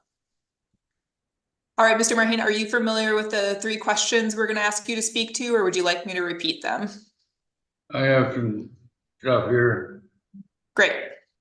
Okay. Good morning. Thank you for taking time to hear my case. I am Douglas Mahiney. In 1970, I broke into a restaurant with 2 other people, and we stole a safe from the business. We broke into the safe, it took the money, we split the money, and my share was $94, and I was 20 years old at the time. I was convicted of a burglary and sentenced to 3 years probation. I know the information from looking in the court records. I'm 74 years old, had a stroke 9 years ago and caused me to lose loss of my memory from when I was younger. When I started to look into getting a pardon and found I had a convicted burglary, I was very ashamed and embarrassed that I had done this to someone's business. I know I'm worried about someone coming into my house, and I'm very sorry. I did that to someone else. I would like to be able to explain to you why I did this, but I'm sorry. I just know since it happened, I've lived a crime-free life. I have raised a 31-year-old son. I have always had a job. At one point, I had to go to St. Vincent de Paul Society when my heater broke, died, and they bought me one and installed it. I was very thankful and started volunteering at the store as a cashier and a bagger. I was blessed to win some money from the lottery and was able to make a contribution to them. You should have all this letter of recommendations in front of you. When I won the money in the lottery, I didn't want the lottery to use my name advertising in the owner store, but when I bought the ticket, took my picture of me and put it on Facebook. Lacana is a small town, and it seems like everyone has known I was a winner. Shortly after I won, someone wrote a note and said, "I know where you live," and stuck it into my windshield of my car. I don't know if it had anything to do with the lottery win, but makes me nervous. I'm afraid that someone will think I keep lots of cash in my house and try to rob me. Due to my stroke, I walk with a walker and a cane, get around. I would not be able to fight off a robber. I would like to be able to protect myself in my home by being able to have a firearm in my protection. Finally, I would say that I'm thankful that the judge that took over for me and in my case, who used to be the Outagamie County District Attorney, is in favor of me getting a pardon. And that's all I have to say. Thank you very much. Thank you. Questions from the board?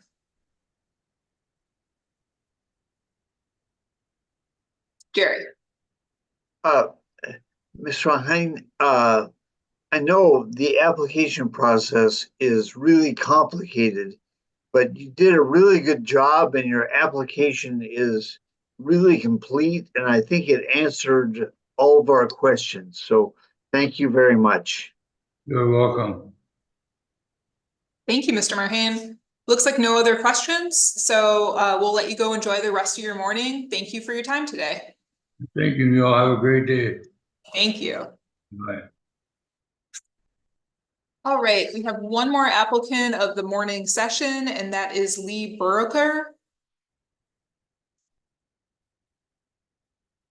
Mr. Buroker, do we have you in the Zoom with us?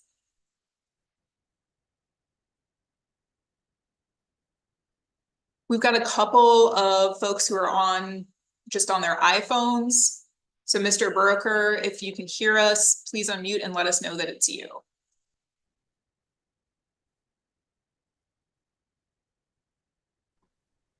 So you have me? We can hear you now.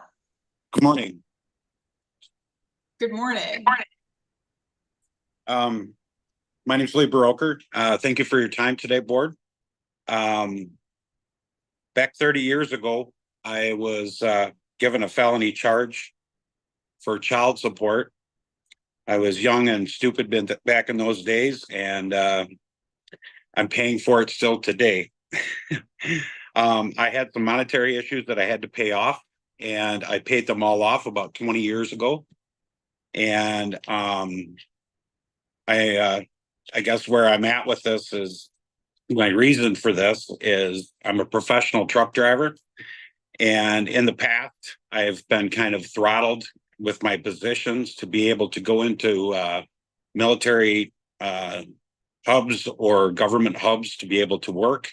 And it brought it to my attention that maybe I should try to do this. This is my second attempt. My first attempt, I was sick with COVID and was having brain fog and didn't know how to answer the questions very well. I don't do well with technology, but I'm trying my best. Since then, on a personal level, I would like to move on with my life and get this off my record because it was a monetary issue. It was all about funding and paying the money that I owed, and that has been taken care of for 20 years. And it was, like I said, it wasn't a crime, a violent crime of any sort. And I'm looking to get my hunting rights back. I would really like to be able to, I come from a family farm, several generations of farmers in Richland County. I live in Madison now where I work, but I go home frequently, and I'm going to inherit some land at some point from my parents, and I would love to be able to hunt on that property. And so the main reason for my application is to get my gun rights back. As far as since that happened, I haven't had any issues at all. And I'm a professional truck driver, like I said, so my driver's license is very important to me. It's my means of income. So I'm very careful with everything that I do. And so I'm hoping that the governor will take a look at me the second time and realize that I'm just looking for a hand up so I can get this off my record. And so I can enjoy hunting with my family, my son and my grandson on the family property that I'm going to inherit someday. But that's pretty much all I have. Thank you, Mr. Buroker. I have just a clarifying question before I open up for the rest of the board. You mentioned hunting with your son and your family. Is that the child that the child support was delinquent for? Yes. So you have a relationship with that child now? Oh, you bet I do. Yeah, we're very close. Can you tell me a little bit more about when that changed and what that looks like now? Well, we never really lost it. He basically, his mother remarried, and they lived in the La Crosse area, moved away from Richland Center. So there was some distance between us. And ever since Justin has been out on his own, we've always been in close contact. And he's got two beautiful grandchildren for me now. And my grandson is getting to the age where he's going to be able to go out and hunt with us as a family as well. So it's kind of a family thing that we do every year, or I used to be a part of. I'm obviously not anymore, but I would like to bring that back into my life. Thank you. And just one other clarifying question. So the 1996 into 1997, about 6 months there when you weren't paying child support, were you delinquent at any other time, or was this the only period? There was times where I was a seasonal worker. I worked in construction. So with living in Richland County at the time, it was kind of, I don't know, I guess there wasn't a lot of work in the area. So I would work in the summertime, and then in the winter months, I didn't even hardly get unemployment back in those days. So it was a real struggle. And that's what caused these gaps in payments, was due to the seasonal work. And it happened over a course of time until I moved to Madison, where I could get work where it was year round. So there was a couple of times in there where it happened, and that's why it drug out and became the problem that it did. Got it. Thank you. That's helpful. Other board members, questions for Mr. Buroker? Jerry. Were you paying the child support directly to your son's mother, or were you paying it to the state? To the state. Okay. Yeah, there was a wage intercept in place at all times, and they would draw it off. But being a seasonal worker, and that time frame when I was young back in Richland County, there was no winter work for a carpenter.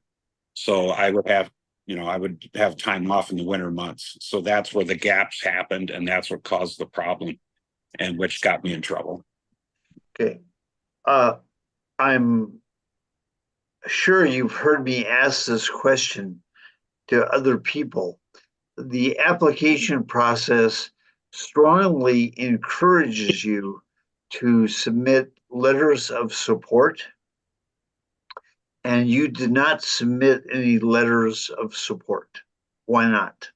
I had actually, on the first go round back in 2020, my ex-wife actually wrote a letter and submitted it, and I assumed that would stay in the file. I guess I didn't realize I should have resubmitted it. No, that's fine. I understand now. Thank you. Okay. And I figured coming from her, it would be the one person that could vouch for me, and how I've changed over the years. We're actually very good friends now. Great. And Mr. Buroker, I don't see the letter in your file. If it's possible for you to resubmit that, do you still have a copy? I definitely can get her to do it. Okay. She offered time, and I assumed that it would still be on file. So I apologize for that lack of communication with me, but I most definitely would be able to do that. Okay, I think that would be helpful, even if it's just an email to that the address where you sent your application. Oh, certainly. Okay. Great. Yep. Thank you. Other questions for Mr. Buroker? No? All right. I think that covers it then. Thank you very much for your time today, Mr. Buroker, and I hope that you enjoy the rest of your morning. Okay. Thank you very much. Have a great day, folks. Thank you. Mr. Buroker was our last applicant of the morning session. So we are going to move into closed session briefly for the board to discuss applicants, and then we will pick back up with applicants being heard by the board in open status at 1 p.m. So board members, I will now entertain a motion to move into closed session pursuant to Wisconsin statute section 19.85 sub 1 sub A sub D and F for purposes of deliberations concerning cases before the board, for purposes of considering specific applications, considering financial, medical, social, and personal histories of specific persons. Do I have a motion? Erna, do I have a second? Jerry, all in favor? Aye. All opposed? All right, we will now move into closed session, and board members, I'll ask you to give me just a moment to make sure that our live stream has stopped.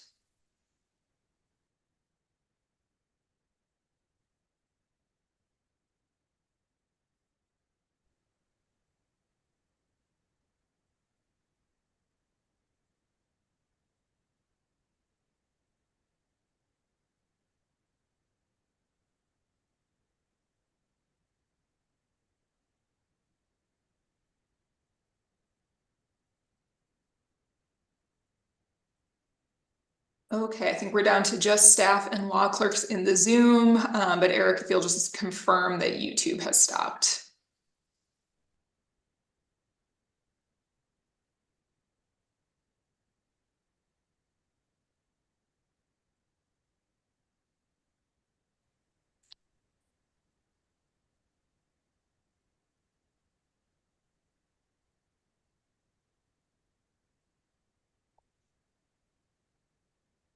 All right, that looks like most people connected to audio. So Eric, will you just let me know once the live stream has picked up and then we can get started? Yeah. Can you hear me? Oh, no, I'm sorry, Mr. Beroff. Eric is a member of staff on my team. I won't task you with that. Oh, okay. All right, and it looks like our live stream is working. So good afternoon, everyone. My name is Mel Barnes. I'm the governor's chief legal counsel and a member of his pardon advisory board. I'm going to introduce my fellow board members, and then I'm going to go through just a little bit of what to expect at this afternoon's hearing before we start hearing from all of you. So with us in the Zoom today, we have Pardon Advisory Board members Nadia Perez-Reyes, who is the Assistant Secretary for the Department of Children and Families. She previously worked as a state public defender and as an attorney for Legal Action of Wisconsin. We have board member Anthony Cooper Sr. He is the Vice President of Strategic Partnerships and Reentry Services for Nehemiah Center for Urban Leadership Development, and he received a pardon from Governor Evers in January of 2021. We have board member Reverend Jerry Hancock, who is the Director of the Prison Ministry Project. He previously served as a public defender, deputy district attorney, and as an administrator for the Department of Justice's Division of Law Enforcement Services. And finally, we have board member Myrna Warrington. She is the Director of Vocational Rehabilitation on the Menominee Indian Reservation. She is a U.S. Army vet and has been a member of the Menominee Tribal Legislature for over 15 years.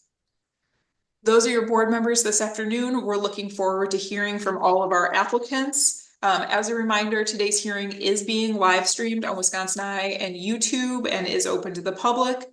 We'll ask all of our applicants to please mute yourselves and keep your video off until it is your turn to be heard by the board. That will help us make sure that we can hear everyone clearly and that the board can focus on the person who is presenting.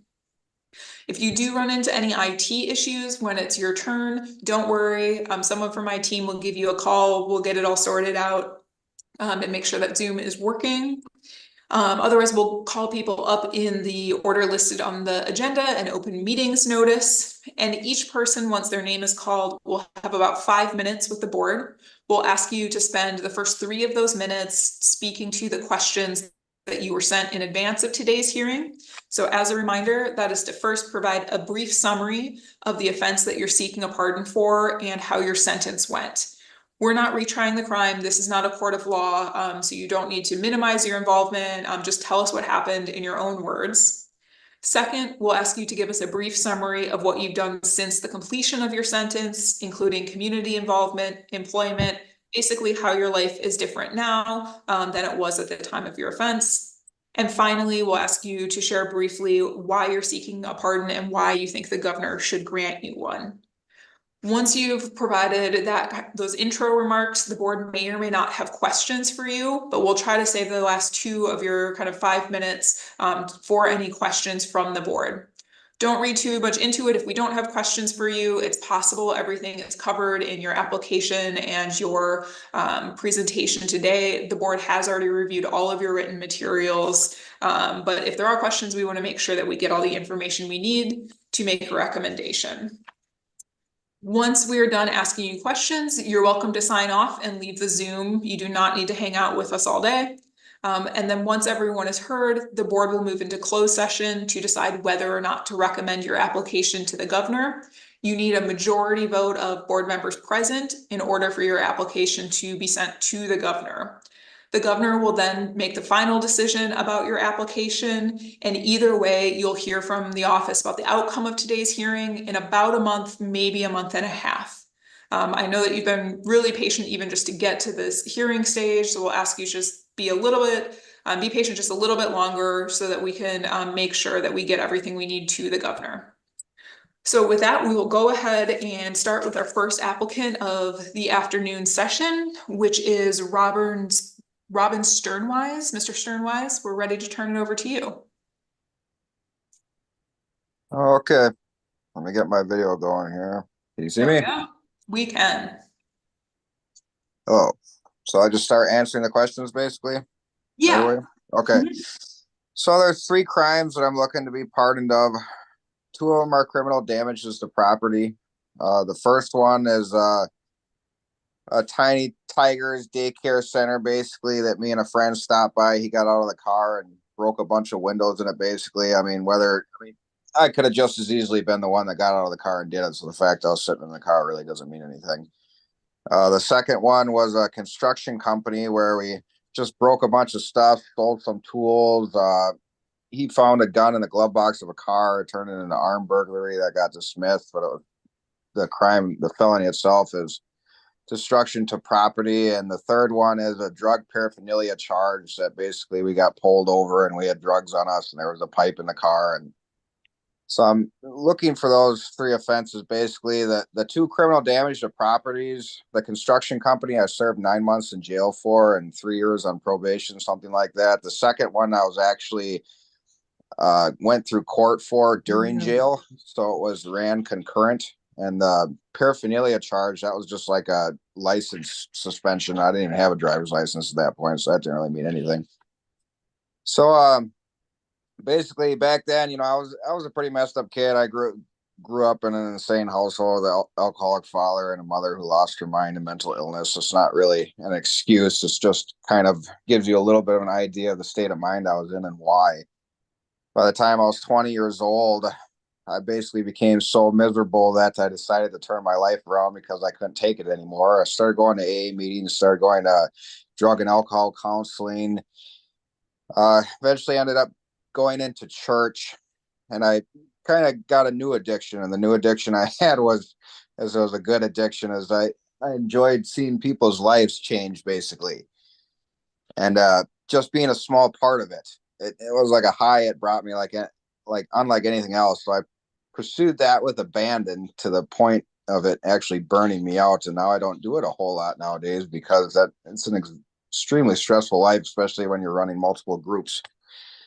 So nowadays I'm focused more on my marriage and my kids. I've jobs. I believe that's the next thing I'm supposed to go into.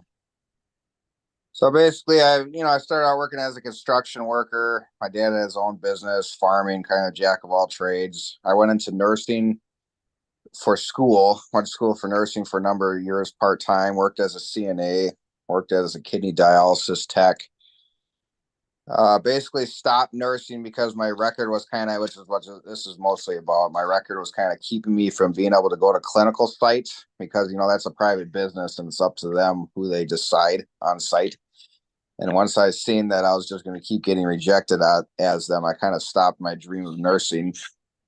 And right now I'm working construction again, which isn't the worst thing because I work for a company that gives people second chances. So a lot of the people I work with are dealing with addictions to drugs and alcohol and trying to get away from them. And that's kind of my jam, helping people with that. So I'm actually pretty blessed to be there, and I enjoy my work because I get to walk alongside of those guys and encourage them and support them and stuff like that.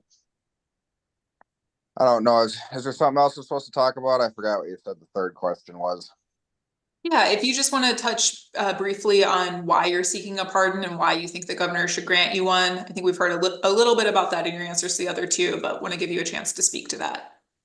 Yeah, I covered that a little bit. That was the main reason I filled it out, was the nursing thing. And I do still want to go and revisit my school eventually and go back to nursing. So that would probably be the main thing. Also, I have a kid. So I know sometimes like doing like activities in the school, they can be, a little hesitant on that. Me and my wife wanted to get into foster care. I know that's something you can do with a record, but it just gives you a little bit more freedom for them to trust you if they can see that it's pardoned or something like that. So that would probably be the 2 more reasons nowadays. The foster care thing's a new thing. My wife just presented that to me and took a little bit of praying and thinking on that, but I do think it's something we're supposed to do eventually. There's a huge need right now. But yeah, I think that's it for that. Excellent. Thank you, Mr. Sternwise. I'm going to open it to questions from the board, but I just want to ask one clarifying point before I do. You mentioned 3 offenses that you're seeking a pardon for, and I think you mentioned the drug paraphernalia charge is the 3rd. I just want to confirm that was a different instance than your felony charges. That was a misdemeanor maybe a year later. Is that right? Yeah, something like that. Okay, based on the records that I have, that misdemeanor would not be eligible for a pardon. We would just do the felonies. So if that's not correct, let me know and we can do some more digging on that. But I want to make sure we have the dates right. You're probably right. It's been so long. In fact, it's been so long since I've even submitted this stuff. So I had to go back through it to look at it to even remember when the crimes were. You know what I mean? Of course, understood, absolutely. Okay, I'll open up to other board members for questions. Jerry? Mr. Rice, you were ordered to pay more than $51,000 in restitution. Did you pay that? And how did you pay it? I did not pay that, but I did walk into that construction company and apologize both to the son, and I became friends with the owner who started it in a Bible study I went to some years ago. He was going to send out a letter, but I ended up sending my packet out before he got the letter to me, and he called me and told me you guys sent a letter to his company and they were going to have a meeting as a board and send a letter out to you. I don't know if you guys ever did get a letter from them, but I'm actually friends with the owner of the construction company that the main crime is from church. Do you remember being ordered to pay that restitution? I don't exactly know how that worked. I think it got scaled down to like $10,000, and I believe my grandpa paid that because I was on probation for a number of years and I could not get off of probation until that was paid.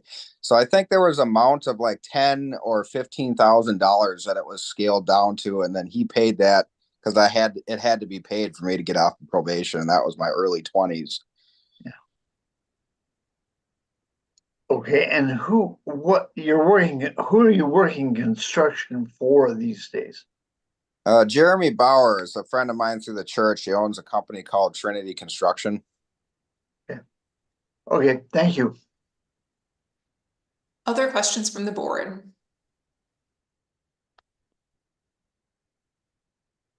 Okay, seeing none. Thank you very much, Mr. Sternwise. Appreciate your time today, and I hope that you enjoy the rest of your afternoon. Thank you very much. Thank you. Our next applicant is Brenda Kundi. Ms. Kundi, are you in the Zoom with us?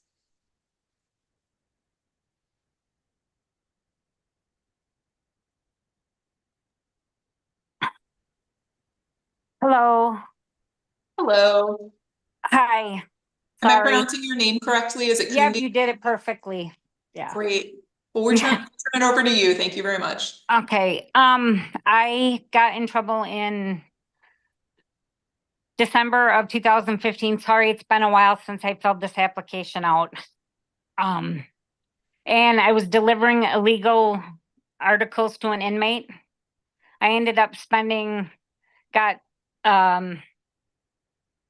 was 120 days in jail, got 45 days taken off, and then I got good time. So I ended up spending 42 days in jail. Then I was on probation, ended up getting off probation early. I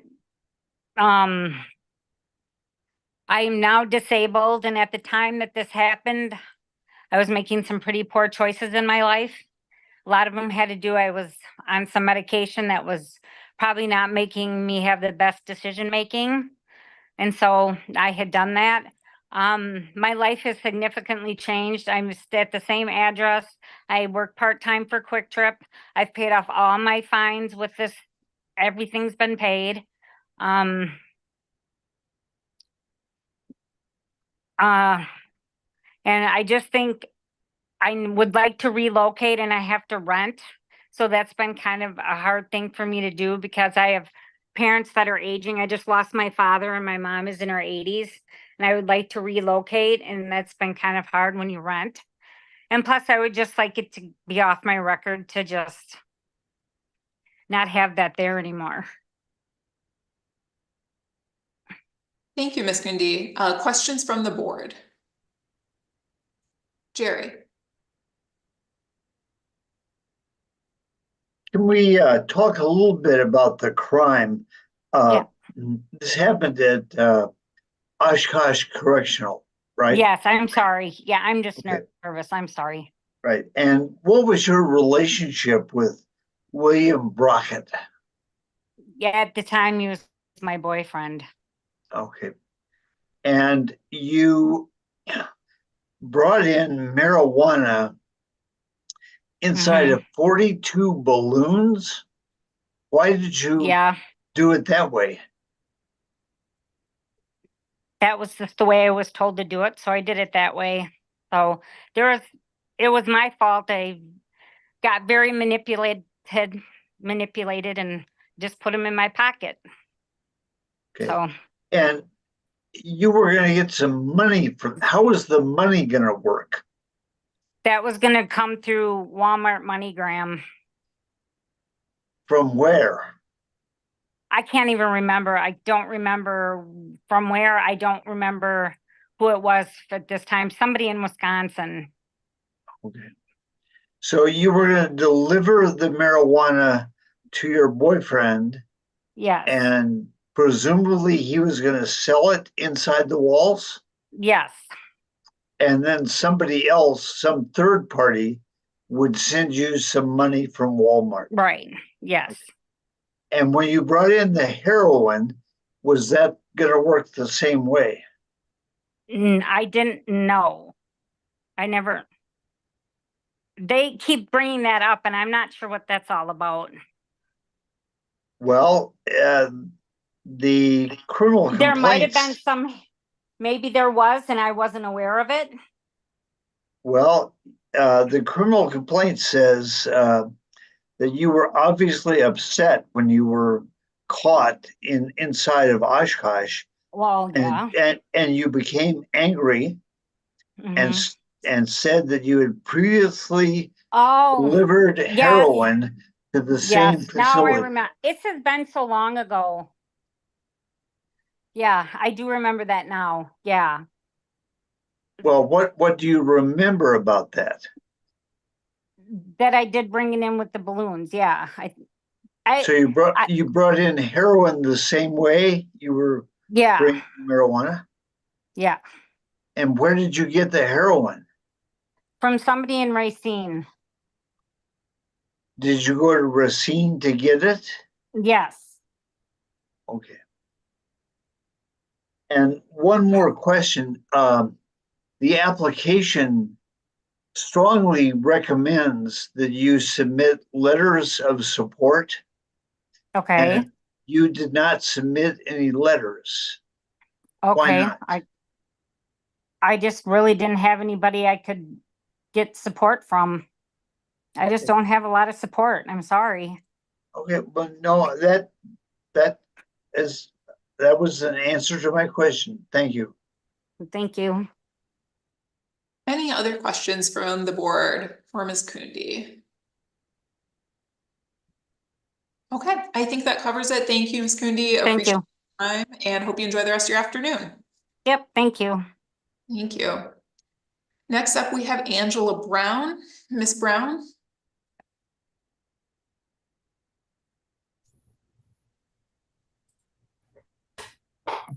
Hello. Good Hello. afternoon.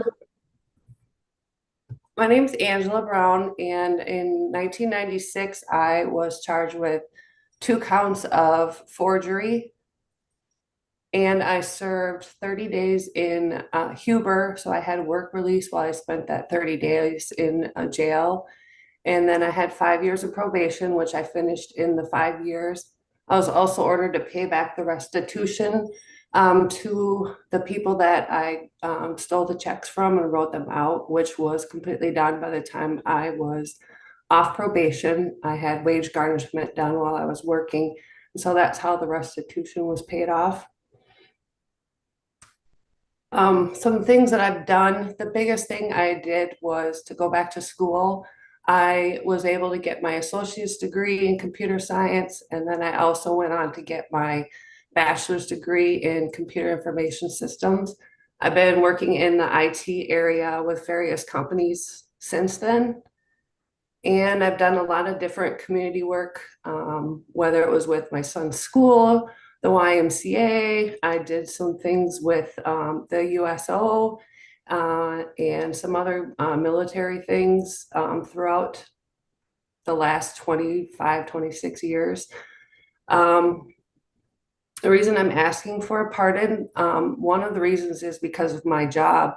A few years ago, I used to work as an IT consultant, and that involved me having to travel to a lot of different places. And I was assigned to travel to Canada. When I got up to the border of Canada, they denied me entry because of the criminal background. And even though I tried to explain to them, you know, it was a long time ago, I did my sentence and everything, they still wouldn't allow me to enter the country. So I had to inform my boss and was turned around. And because of that, it kind of put a black mark on my job with them at that time. And then it also kind of worried me about ever having to want to travel to any other countries. Fortunately, I was able to travel to China with no issues of that, but it still is in the back of my head that it might limit me as far as my job and anything that I might want to do that would involve traveling. Another reason is because of my son. He is currently in the Navy, and there have been times where I have an opportunity to either visit him at his base or to go onto one of the ships while he's on deployment and do like tours and things like that. But I've been hesitant and kind of scared to do that because of my criminal background. And so I'd love to have the opportunity to be able to do those things without having to worry about the tarnishment on my record. Thank you, Ms. Brown. Questions from the board? Jerry? Oh, Jerry, you're on mute. Yeah. Can we talk a little bit about your crime when you took the checkbook from your friend's purse, right? Correct. It was in her house. Okay, and were you visiting there? Yes. And was your friend's name Patterson? Yes. And have you had any contact with her since, or her I family since then? have. There have been like different like high school reunions or activities within our community that I've been to and she has been to. And we have talked, we kind of squashed it, and she forgave me. We're not friends, but we still, you know, if we see each other, she's very cordial to me. She knows all about my life now, and I know about hers and her kids, and she knows about mine. But you're in Florida now, right? I am. I just recently moved down to Florida. And before that, you were in La Crosse? Correct. All right, thank you. You're welcome. Thank you. Any other questions from the board for Ms. Brown? All right. Thanks very much, Ms. Brown. Appreciate your time today and hope you enjoy your afternoon. Thank you very much. Thank you for your time. Thank you. Next up, we have Daniel Lerner. Mr. Lerner, we're ready to turn it over to you.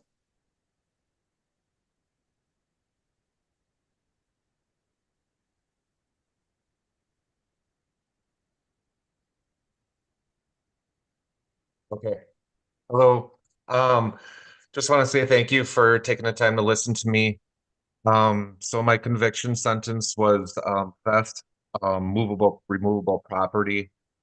It was at the Chandelier Ballroom in Hartford. It was 20 years ago. There was a safe removed, and I think that was it. So I served 9 months in jail with Huber, worked the whole time. I did 5 years of probation, which I actually got off, I think after it was 4 years. So I didn't have to do my whole 5 years. Probation officer was very nice. So since then, it's been 20 years. I have kept a full-time job right now at Bro Newtone. I started as an assembler. I worked my way all the way up to actually a third shift team lead slash supervisor job, which I'm leading about 15 people right now. I have applied for numerous different jobs at Barone, wanting to be a sales rep, wanting to be an actual supervisor, and I think this felony is really holding me back. Since then, with my community, I did run a bowling tournament for a while. My sister went through cancer. She had melanoma in her lungs. She had brain cancer. And we actually decided to run a bowling tournament and raised over $50,000 for cancer survivors to send them on trips, to pay their bills, to do whatever, basically whatever they want for with the money that we gave them. I'm really involved with my church. I'm a member of Divine Savior Lutheran Church. I also was able to actually go on an honor flight with my dad, who's a Vietnam vet. So that took place in the last 20 years. Basically, again, the reason for trying to get this pardon is it's been 20 years. It was something that was dumb. I never really thought that I would be in this position. I have actually bought my own condo. I own my own car. I've owned my own condo for the last 10 years. I live by myself. Looking for a future. I want to find my wife. I want to try to have kids, even though I'm 48 years old. Maybe even a foster parent. But I want to put this behind me and move forward. Thank you, Mr. Lerner. Questions from the board? Jerry. Can we talk about the crime? Tell me about the Chandelier Ballroom. So I actually worked at the Chandelier Ballroom. I was a bartender. It basically came down to having a lot of drinks one night and needing money. I didn't have a full-time job. I wasn't working at all. So it was a easy way out, but a bad way out. And I regret everything that happened. I don't do drugs. I've never done drugs. Since then, I don't drink very, very much. I drink every so often, but not very heavily. And again, I was 28 years old. Okay. The Chandelier Vault was like a wedding venue, a wedding reception venue. Correct. It's wedding reception. They throw parties there. Anything and everything. Yeah. Is it still around? Yes. Since then, I was not able to go to the Chandelier Ballroom. My company, about 5 years ago, held an anniversary dinner there. I went to the lady Michelle, who still runs it, asked her for permission to go back there, proved to her that I've been a changed person, and she actually allowed me to go back to the venue and be at my anniversary for Bro Newtone. Okay, thank you. Nadia? Hi, Mr. Lerner. Mr. Lerner, are you currently attending any alcohol or drug counseling? I am not. I do not drink very heavily. Maybe I might have a drink once a week if I'm lucky. It's not something that it's my go-to for stress or anything else. I did attend an AA meeting, probably 10 years, 15 years ago, I think. I did go through that, past that, with no problems, no issues. Was that around the time that you had gotten an OWI, Mr. Lerner? Yes. Around like 2011? That's when you did? Okay. Yes. Thank you. Mr. Lerner, sorry, I just want to follow up on that. You said you went once. Are you talking about one meeting, or you went through a program at AA? Yes, I went through a whole program. And actually I went through 2 different programs. There was one class that I volunteered to go to, and there was also one at Moraine Park Technical College that the court told me I needed to go to. Got it. Thank you. So the last thing, just before we are done, I just want to show you all that, how much support I have. If I could turn this just a little bit. So I have my mom and my girlfriend Tan, my dad also sitting over. So I have a ton of support behind me. They're very proud of me for what I have done in the last 20 years, put myself in a better position in life to succeed. So I just want to thank you all again for listening. Of course. Thank you, Mr. Lerner. And I just want to know, we did get the letters of support that you sent in with your application as well. So thank you for those. Yeah. Any other questions before we let Mr. Lerner go? All right. Thank you very much for your time, Mr. Lerner, and hope you enjoy the rest of your afternoon. Thank you. You too. Thank you. All right. Our next applicant is Analise Poier. Ms. Poier.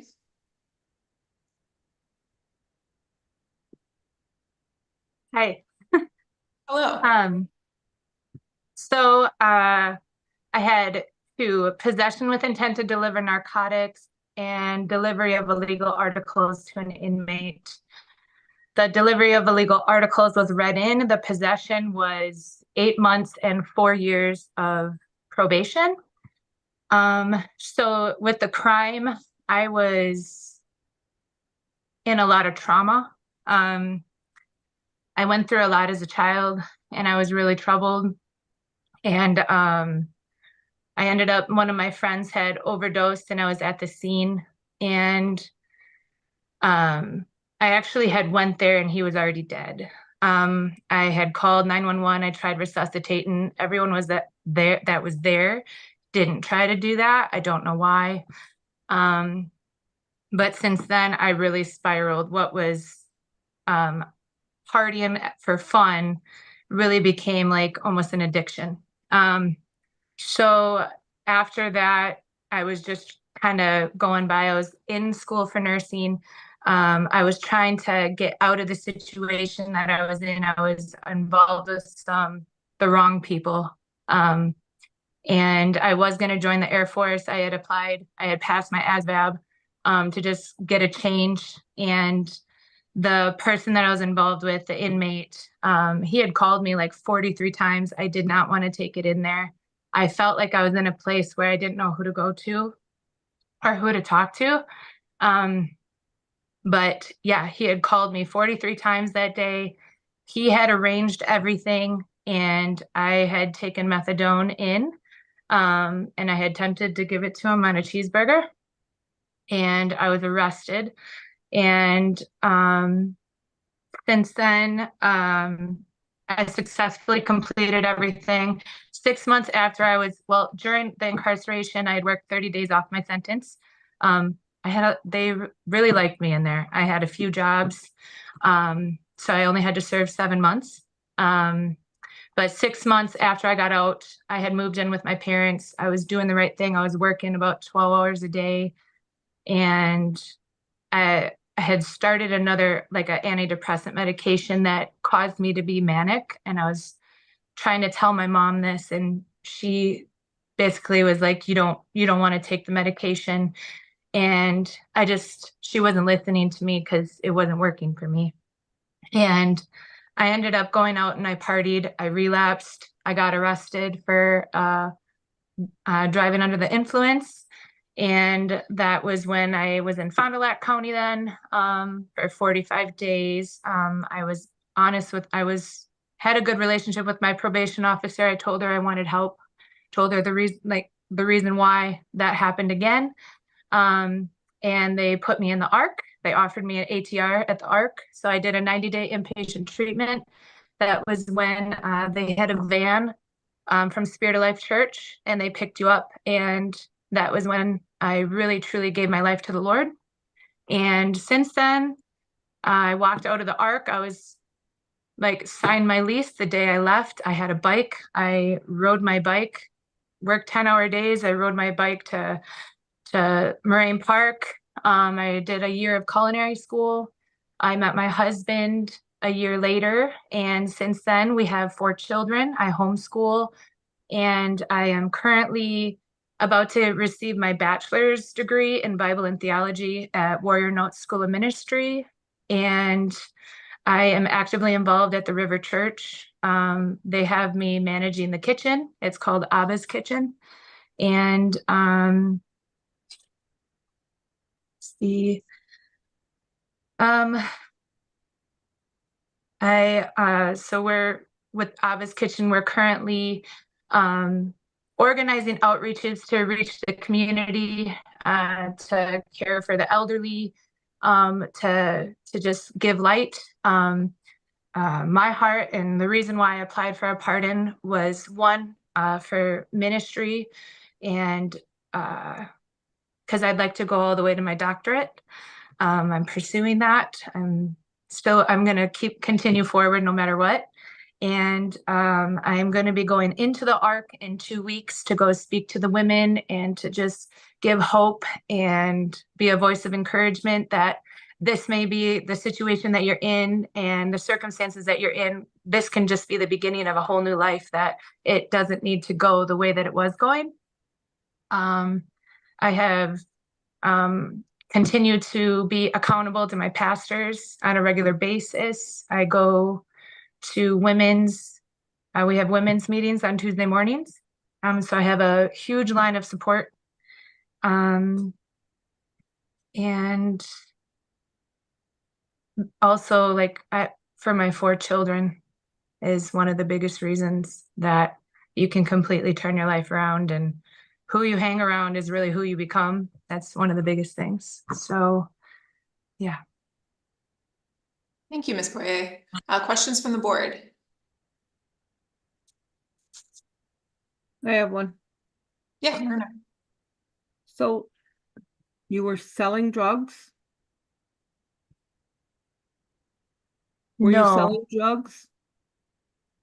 I wasn't selling drugs at that time. The inmate, Antonio, he had it arranged to have me just go to the motel to pick it up and to give it to him the next day. And I didn't want to go. I had picked it up and I didn't even want to go. And I had 43 missed calls from the prison. Yeah, I don't know how I heard you say that. I'm just wondering about you selling drugs, and that is selling drugs. You were the transport person, and Right. wondering how you felt about what that did to families. It hurts families. And my heart, like, through this is one of the reasons that I'm going into the Ark. One of the other ladies that goes there, she goes there regularly on a regular basis, is to be able to, I think one of the biggest reasons that people continue in the cycle that they're in is because they don't have the support, because it does hurt families.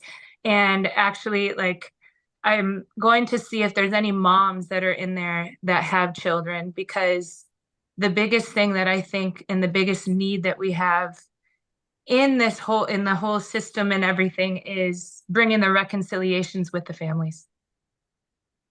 I guess, we If that can all makes do that, but what you did in the past and how you affected those families and the people that you dealt with, and, did you reach out or contact or try to apologize or anything for what you might have affected? I had no contact with the inmate. So I have not talked to him. I don't have no contact with him anymore. So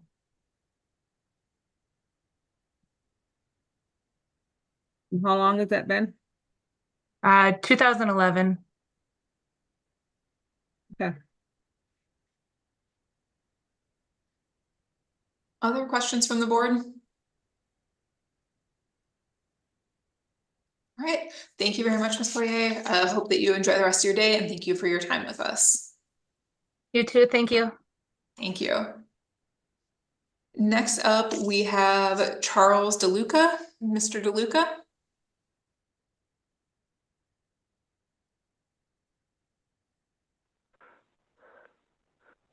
Hello? Hello, Mr. Deluca. Hello? Can you hear us? Yes, I am. Great.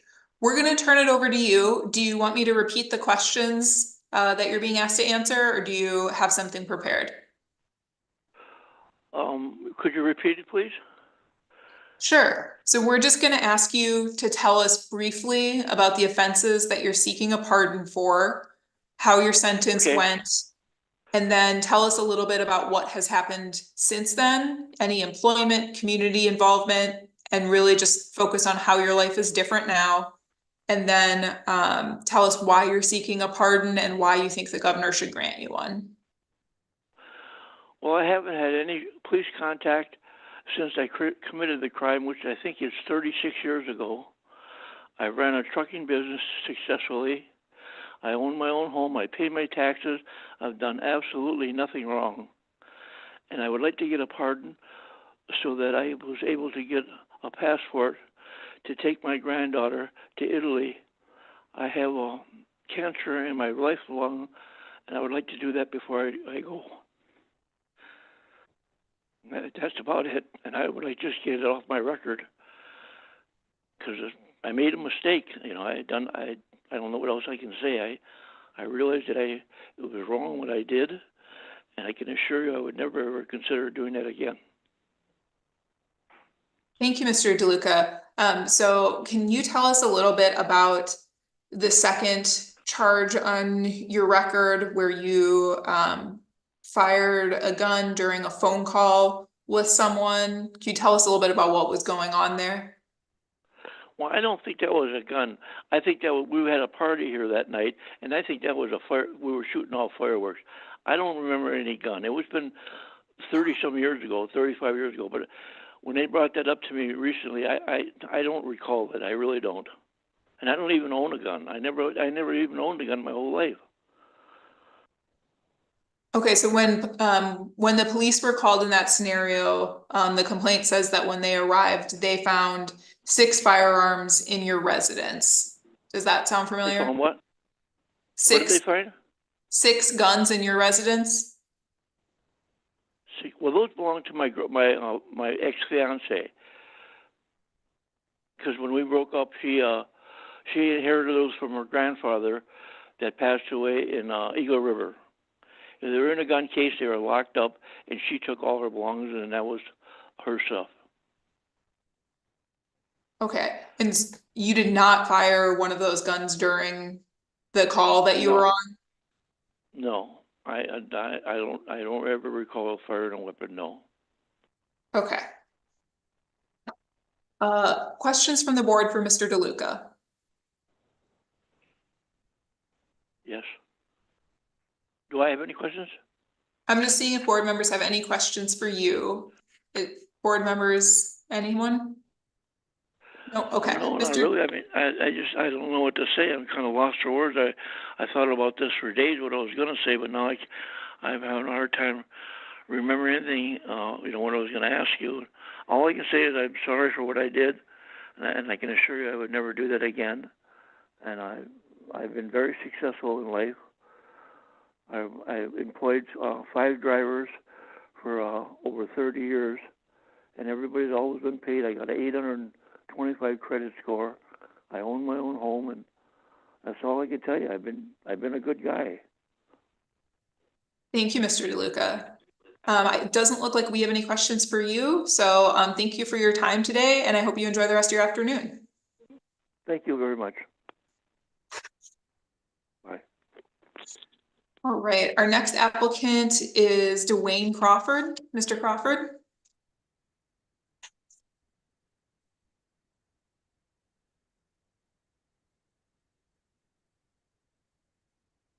Hi, could you hear me? Yes, we can. Hi, I'd like to thank the board for giving me this time. Please excuse me. I'm between clients right now, so I have to do it in my car. Okay, I'm gonna get started. I'm Dwayne Crawford. Back in 1995, I attempted to cash a bad check at Walmart. I was arrested and charged with forgery uttering. I was given 2 years probation. I finished my probation. I don't think I was without any revocations. And later in 1999, I was out with friends, smoking weed in the car. I was later charged with the second offense, possession of THC. I was given 60 days house of correction time, which I did, I think, 40 for good time. I got out after then. I gave the weed and everything up, married. I have 2 kids. Worked 2 jobs, almost 2 to 3 jobs my entire life. I started a cleaning business. Let's see what I've done in the community. I was a very positive person in my neighborhood. I was on Block Watch. I helped start block parties and sponsor those for many of years for the kids. I speak to at-risk teens. Spoke to classes at my son's school. I coached youth football.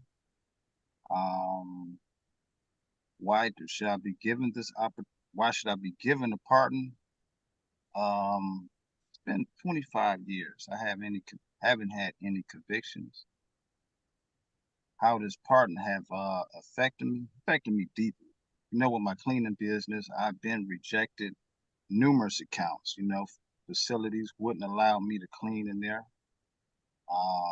For employment wise, I've been rejected for plenty of jobs. Why I should be given a pardon? Right now I'm in a position where I can start my own security firm, and I'm asking for a pardon, humbly asking for this pardon. I have plenty of business plans set out for elderly living programs, foster home facilities, sober living facilities. If I'm given this pardon, it'll be huge for me. Very huge for me. I get to give back to my community. When I go to speak to at-risk kids, I can use myself, for example. What should I do? And that's basically it. If there's any questions, I'm free and open to answer. Thank you, Mr. Crawford. Let's see if the board has any questions for you. Anyone? Jerry. Mr. Crawford, the final decision will be with the governor, but the Milwaukee County DA's office reviewed your application for a pardon and they support it. How does that make you feel? Oh man, tremendous. I'm very happy and humble for that. When I speak to kids, I use myself as an example, and just to hear that, just let me know that I'm doing the right thing. That's what I want to do the right thing. Thank you. Any other questions for Mr. Crawford? All right, I think that covers it then. Thank you very much for your time this afternoon and hope you enjoy the rest of your day. Thank you. God bless you. Thank you. Our next applicant is Eric Berthoff. Mr. Berthoff, I know I saw you in the Zoom earlier.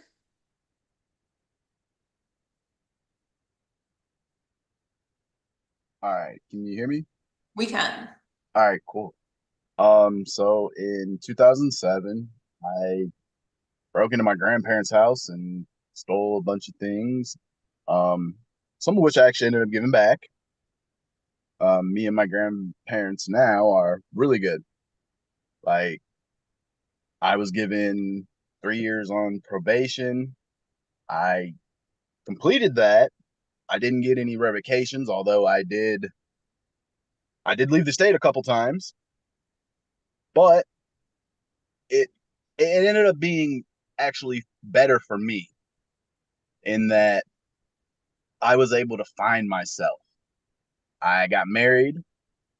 Right now, I currently coach high school football. That's part of the reason I'm asking for the pardon, because I have been turned down for like so many jobs. And you want to work in a school district, they're not too keen on hiring felons. So I've actually been turned down for 2 different jobs, coaching jobs that I would have got had I not been a felon. Like I said, I got married, I got 2 kids. A lot of it, was just me I was 18. I had just gotten kicked out of the Marine Corps. And that really, really affected me. That really like hurt me. And my grandma was like, hey, because she was an Army vet, you don't finish boot camp, don't come home. This isn't your home anymore. She expected me to go and be a Marine, not come back and breaking into your house. Now, a lot of that had to do with I had nothing and nowhere to go. But since then, I've changed myself. I grew up. Like I said, I got married.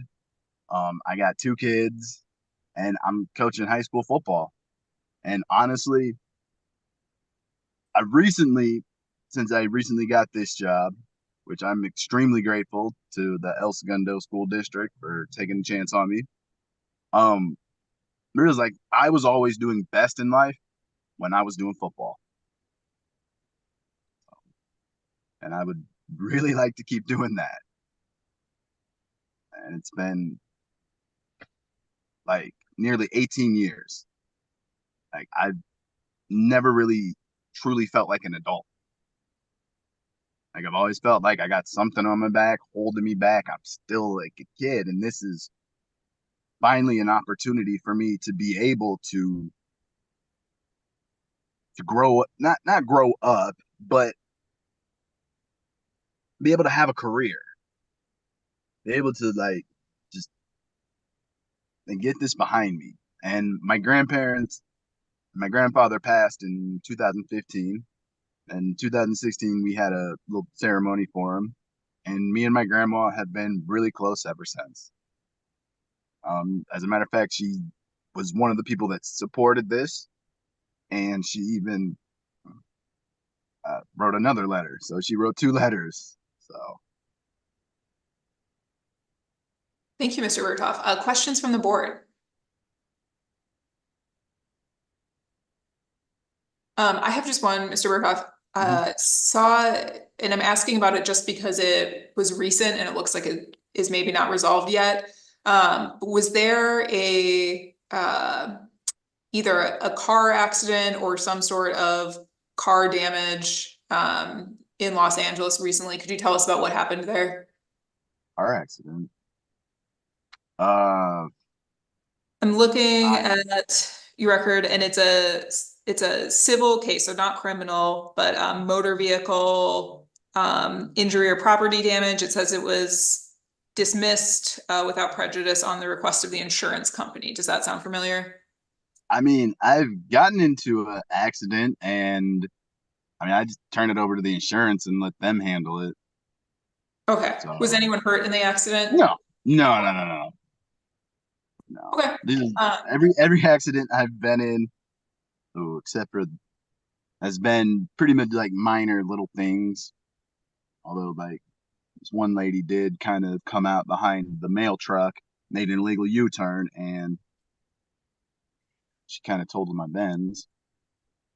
I was a little sore about that one, but hey, I got a Tahoe out of it, so. Okay. I just asked about it because it looks like it might still be pending. Does anyone else have questions for Mr. Berghoff? All right. I think that's it then. Thank you very much for your time this afternoon, and hope you enjoy your day. Yep. All right, and our last applicant of the afternoon is Estalo Cabal. Mr. Cabal.